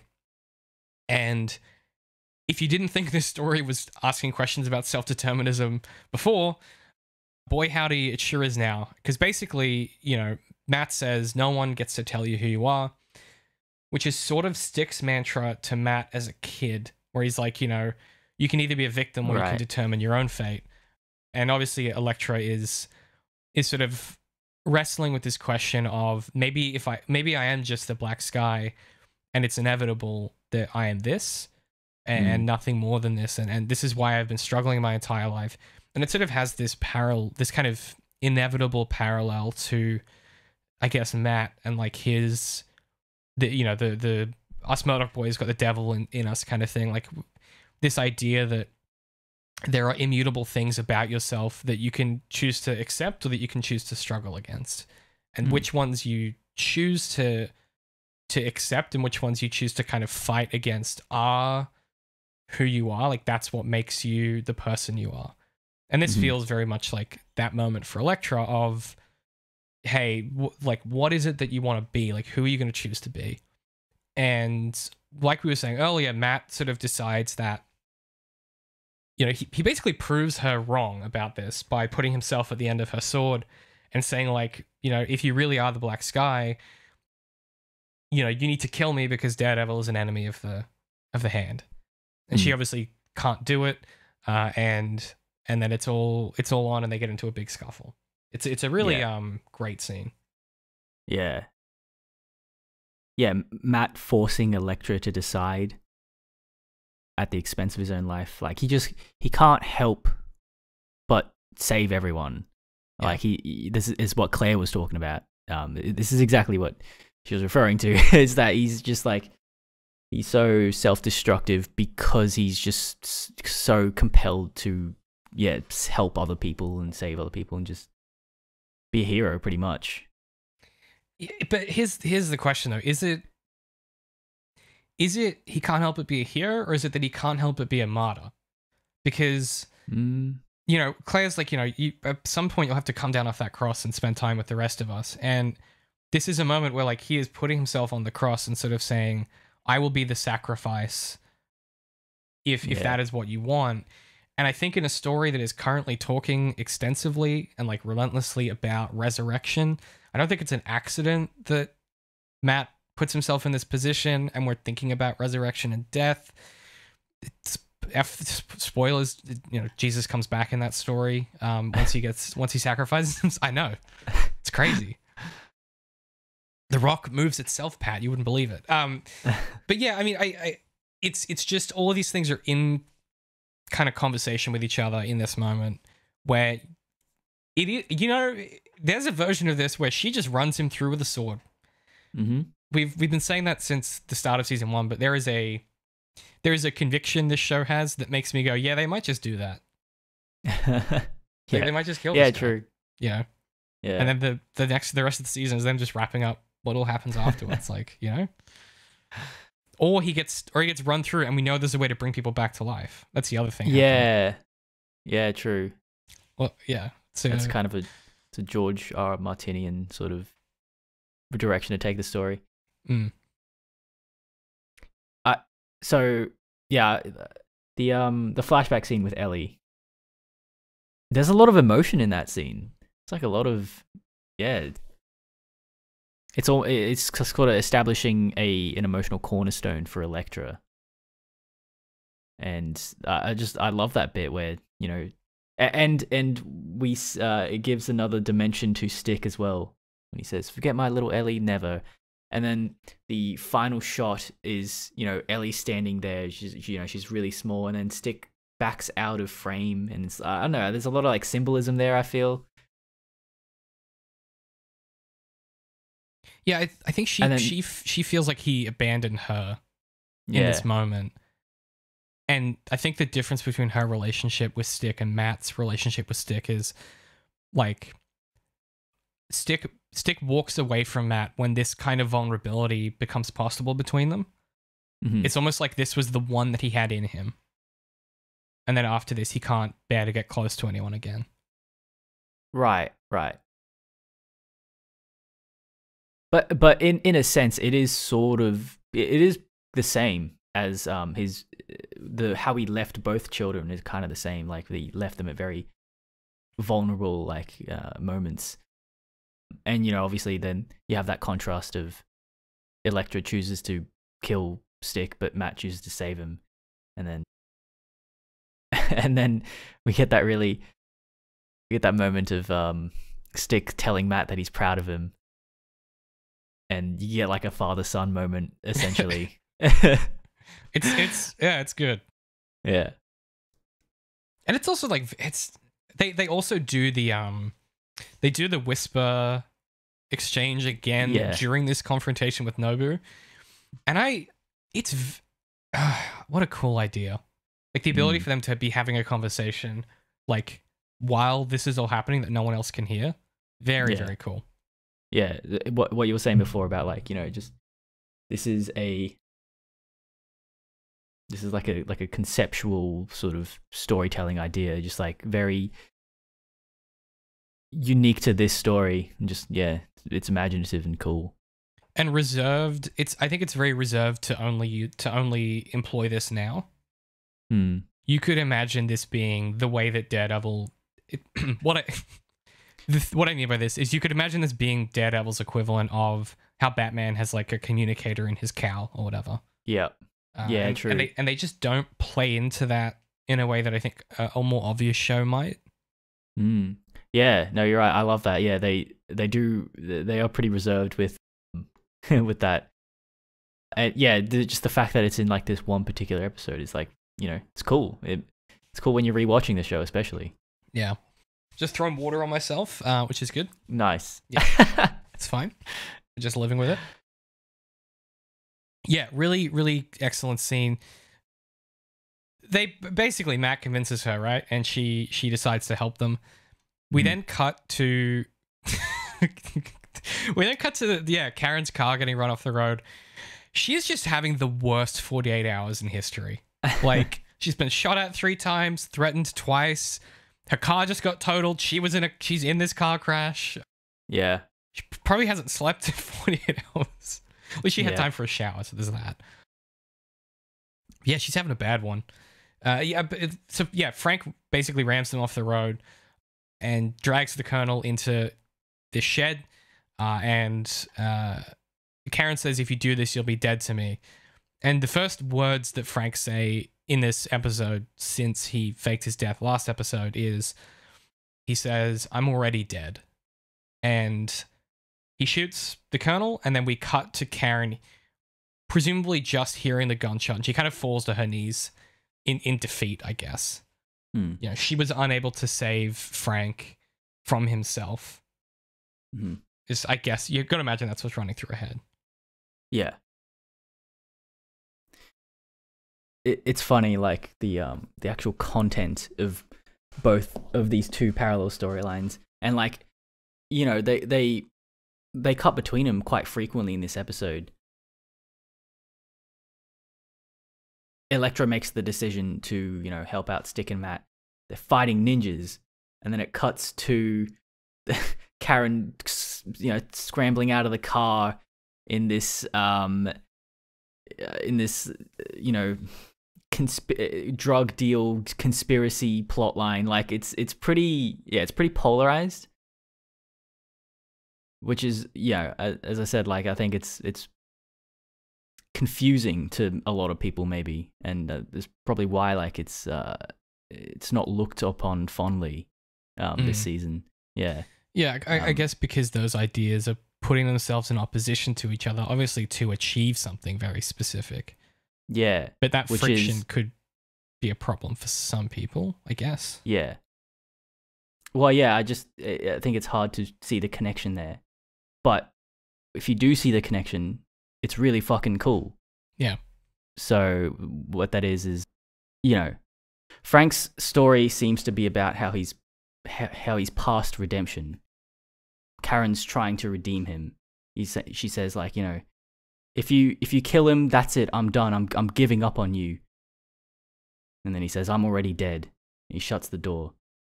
Whereas the Matt storyline is about how Elektra isn't past redemption. And then it's like the inverse of that story is she chooses to be redeemed. And then even after that, when Elektra is running with Stick through the hallways, you know, Stick says, he didn't come to save me, he came to save you. He knew that you killing me would be the point of no return. He thinks you're worth saving.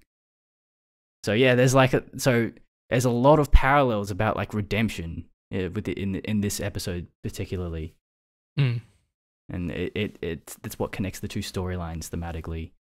It's also what connects Matt and Karen, I guess, too, right? We said this when they sort of start getting together at the start of the season, but like they are two people who are doomed to never give up on trying to save people and trying to do the right thing. And they're both in these moments doing these things, and Matt succeeds in this moment where Karen does not. Mm. And Matt succeeds in this moment with his ex-girlfriend, while Karen, the current, you know, girl that is orbiting his you know, peripheral, fails in her quest to kind of save this guy. Yeah. Which is also the same thing that she feels happened potentially with her brother. And so when you lay it all out schematically like that, it has the particular effect, for me at least, of you can't win them all, right? Like in this line of work that these two have put themselves into philosophically, of saving people or doing the right however you want to conceptualize for yourself, like what it is that these two do. You know, their inability to give up on people and always try and do this. You're not always going to succeed. There are some things that are beyond your ability to change. And Matt is able to succeed where Karen doesn't, only because he is in a position where he can put himself between that person and walking away from redemption. Karen is in this moment powerless to stop Frank in any way other than just trying to convince him. Whereas Matt is putting himself, he puts himself up on the cross and says, I dare you to do it, right? Like, this is, and you know, it's like, it's all about, it's thinking about like, well, what's the leverage that you have to exercise over these moments to try and convince or try to bring these people back from the brink. And the truth there is, like, Karen doesn't have enough leverage for this.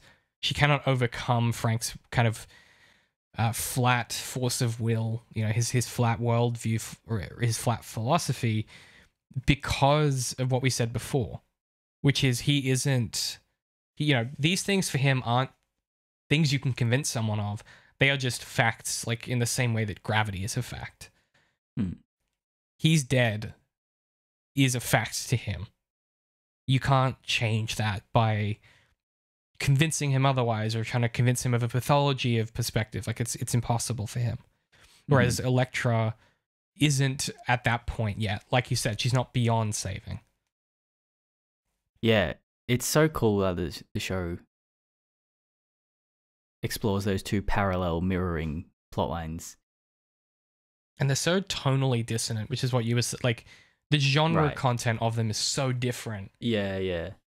And yet they're narratively linked together, in that the blacksmith, you know, is the opposition to Gaoh, and the blacksmith was funding the hand. So it's like, it's kind of genius, honestly. Yeah, exactly. And that's what I was talking about in terms of the messy aspect. And yeah, I think, you know, I hadn't thought about that, but you're right. It's a genre thing. It's the two different genres, and that's why it feels dissonant. Yeah, for sure. Yeah, and it's just, I don't know, it's just so esoteric, you know? It's just like, only in this show, like, do you get stuff like this. It's cool, man. Yeah, there's a I was saying this earlier, but there's a range that it's able to achieve with these kind of tones and with these genres, and you've really got to work hard to get there, and they do the hard work to achieve it, largely because the show is interested in process, and when you see process, things become believable in their representation in a story. If they hadn't done that work, this could feel, I don't know, contrived or confusing, but you're right. Instead, it has that effect of being messy, which for me makes it feel kind of organic and realized and like grounded in the world. Yeah, and another element to that, what makes it work so good, is what you were saying before about the length of these episodes. It it allows these moments of silence, like when in that scene when that final scene when Karen tries to convince Frank. There's no music. It's just like the sound of like leaves being crunching under their feet and stuff like that. And like, I don't know. It's a pretty dark scene, honestly. Like, just the charge of it is pretty. It's kind of like, it's very hopeless.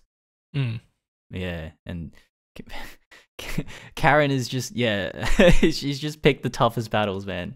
Yeah. I feel bad for her. When he shoots the colonel and she kind of, I mean, the other thing we didn't say is the colonel sort of not egging Frank on, but he's sort of trying to mess with Frank's head a little bit when they're in the shed, and he's like, oh, he says something like, this is a candy store. This is a candy store. He's obviously referring to like the tools for torture, but also like his hidden cabinet of guns. Presumably he's trying to talk long enough so that he can get to that and do something about Frank, right? Right. We only know that in retrospect, presumably. What's kind of interesting to me is he starts to be like, he starts to do this thing of like, you remember when you came to me, you were a kid, you're 18, you never held a piece before, and I taught you how to shoot. And Frank's like, one shot, one kill. That's what you taught me, and then shoots him. And it's very much like we were saying before, Frank cannot be swayed by these kind of like rhetorical maneuvers in the same way that other people can. This guy goes, I taught you how to shoot. And Frank's like, yeah, you taught me one shot, one kill. Like it's sort of, his worldview is so flat and his kind of perspective so precise that anytime you try and steer him in a different direction, he's just going to land back to wherever he was already. It's a very evocative moment, and quite, like you said, hopeless, right?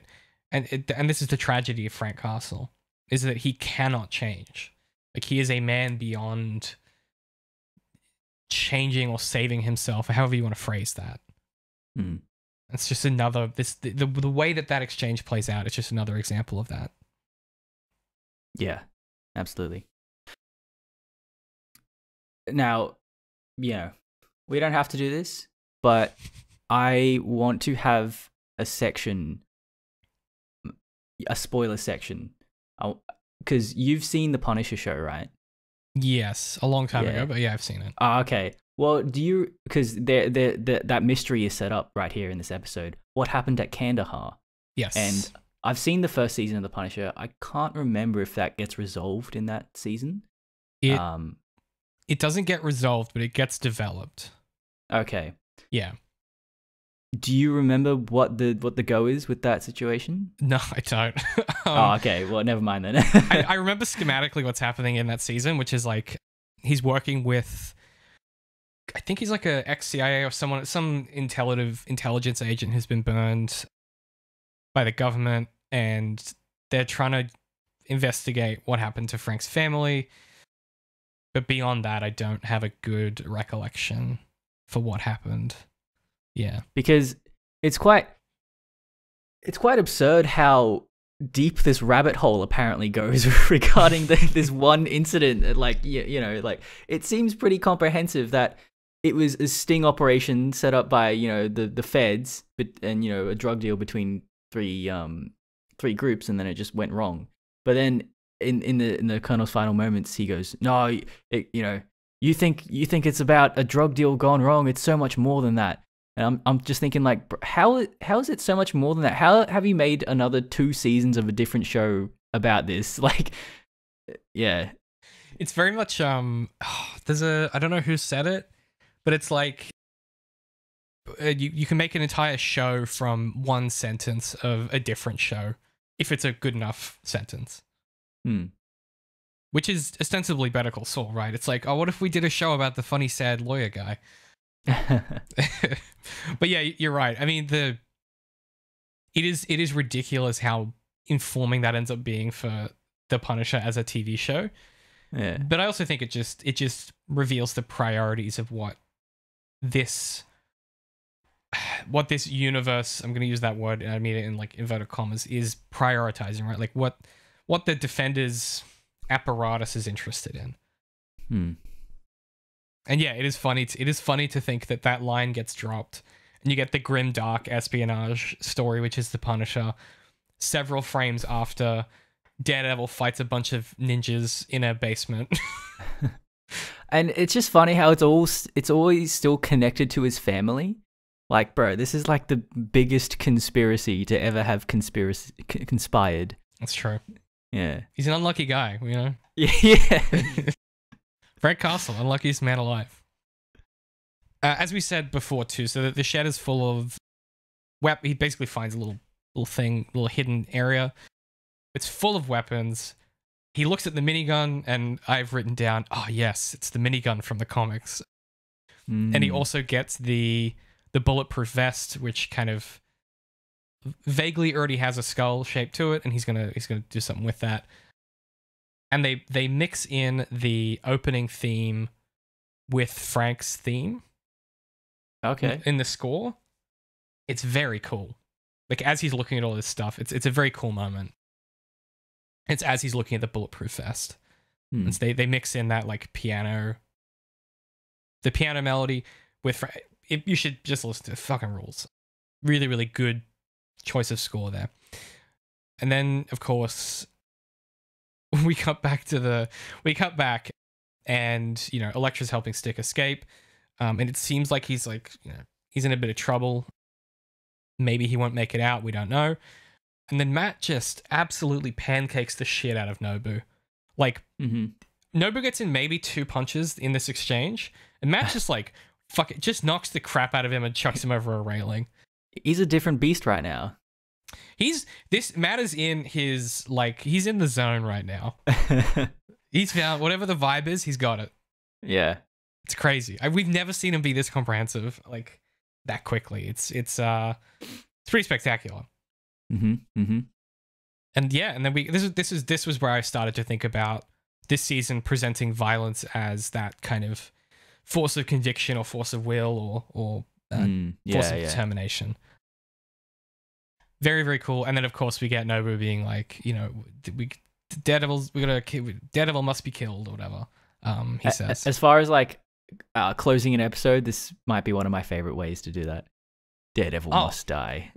And I was like, oh, fuck, I have to stop watching because we have to save that to next week. Damn it.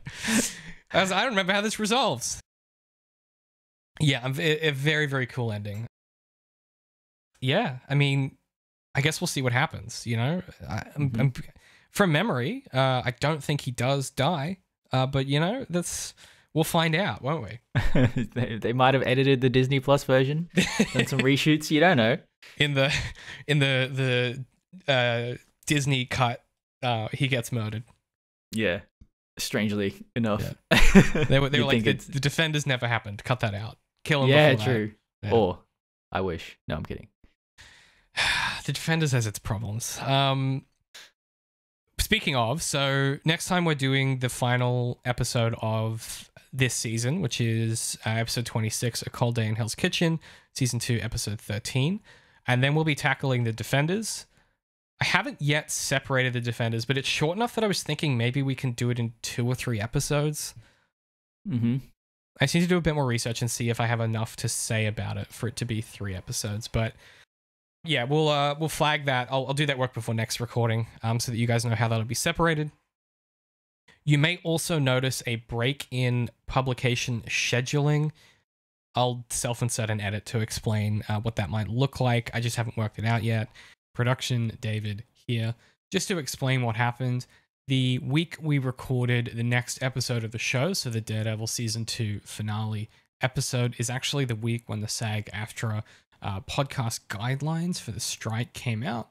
And so what that meant is that we recorded that episode, and then we took a 3-month break between covering Daredevil Season 2 and The Defenders. In that time, I actually recorded a separate podcast about Jedi Fallen Order, the video game with Rybold and Darth, the 2 Star Wars collaborators I often collaborate with.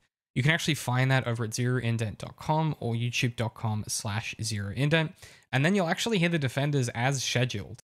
I put a lot more effort into the edits this season, so it has taken a bit longer to get through the post-production. And so what that means from the feed perspective and the release schedule for this show is very little. Nothing will change from your perspective. There'll be about a month break between the finale of Daredevil Season 2 and the release of our Defenders coverage. But you do get a free extra podcast as a result. So you can go find that at ZeroIndent.com or youtube.com/ZeroIndent. That's it for now. It is also worth noting that we did take a break, effectively supporting in solidarity with WAG and SAG-AFTRA strikes during this time. As a result, there was kind of a lack of coverage on Zero Indent because obviously a lot of our content when it comes to media criticism is about film and TV. And me as an author myself, it's really important to me that these people get paid properly and their rights are protected because as we say in the episode, it's more important than ever to be observant about the way that labor is treated in end-stage capitalism. That's it for now. You shouldn't notice much of a production change, but you do get an extra free podcast. Okay, back to the end of the episode. Yeah, so next time we'll be talking about Season 2, Episode 13. Wrap up the season. We'll talk about our hopes and concerns about the Defenders. So it'll be the Defenders, then we'll do Season 3, then it'll be Pat's prospective Season 4 script, and then She-Hulk, and then presumably, maybe not anytime soon, because the strikes might still be going on, but it's at some point Daredevil Born Again. We've got other stuff we want to talk about in the interim, like we might cover The Punisher, or we might cover Luke Cage or something. We haven't really decided what we're going to do. We'll kind of work it out as we get there. And then also at some point we have a whole other show we want to do about Assassin's Creed, but that's a future. Don't bring it up. It's a future. It's going to take most of the rest of our lives. I don't want to. Yeah, exactly. I don't want to start that because it's never going to stop. It's never going to stop. All right, that'll do it. We'll catch you guys next time. Daredevil's, as we always say, Daredevil must be killed, Pat. That's how we're going out. We got to get him. Daredevil must be killed. That's right. All right, we'll catch you guys next time. Oh, wait, no, hang on. We need to do plugs and shit. Fucking hell. I really should write an outro for this fucking show. Pat, where can people find you? People can find me on YouTube, SoundCloud, Spotify, iTunes, and Stitcher. Our podcast is A Method to the Madness. We have a website, AMTTM.com. You can find all our socials from there. We primarily cover Breaking Bad and Better Call Saul stuff, so if you like those shows, that channel is the place for it. It's true. All those links are in the show notes, of course. You should definitely, if you like the kind of phenomenology of this show, where we kind of watch the episodes and work through them, I guess, in an academic conversation, you should definitely check out the Method to Madness Breaking Bad show where Pat and Mitchie watch the whole show and basically do a kind of a conversation after each episode. Very, very good. That's how I rewatched it, and you're going to get a lot more from it than if you just watch it yourself, so highly recommend. We also just recently released a podcast on The Witch, the 2015 film by Robert Eggers, and that it turned out pretty good, if I say so myself. So yeah, I haven't listened to it yet, but I trust you. You've just really dated this episode because I don't think this will be out for like 6 months, but we'll see how we go. You can find everything we do at ZeroIndent.com. You can grab yourself some merch. I've got the tee on again. You can go and grab yourself a Daredevil in the Details tee over at Underink.press. Underink.press is our independent publishing brand, and also our merch website. You can buy my book, Give Up After 3, which is about trust me, if you like this show, you're gonna like that book. That's pretty much all I have to plug. We appreciate any engagement you guys give this content, likes, comments, reviews, all those kinds of things. Helps more people find what we do. we'll catch you next time. We'll be talking about the finale of season 2. And yeah, I'm very excited because I don't remember how this ends. So coming in blind. Good stuff. All right. We'll see you guys next time.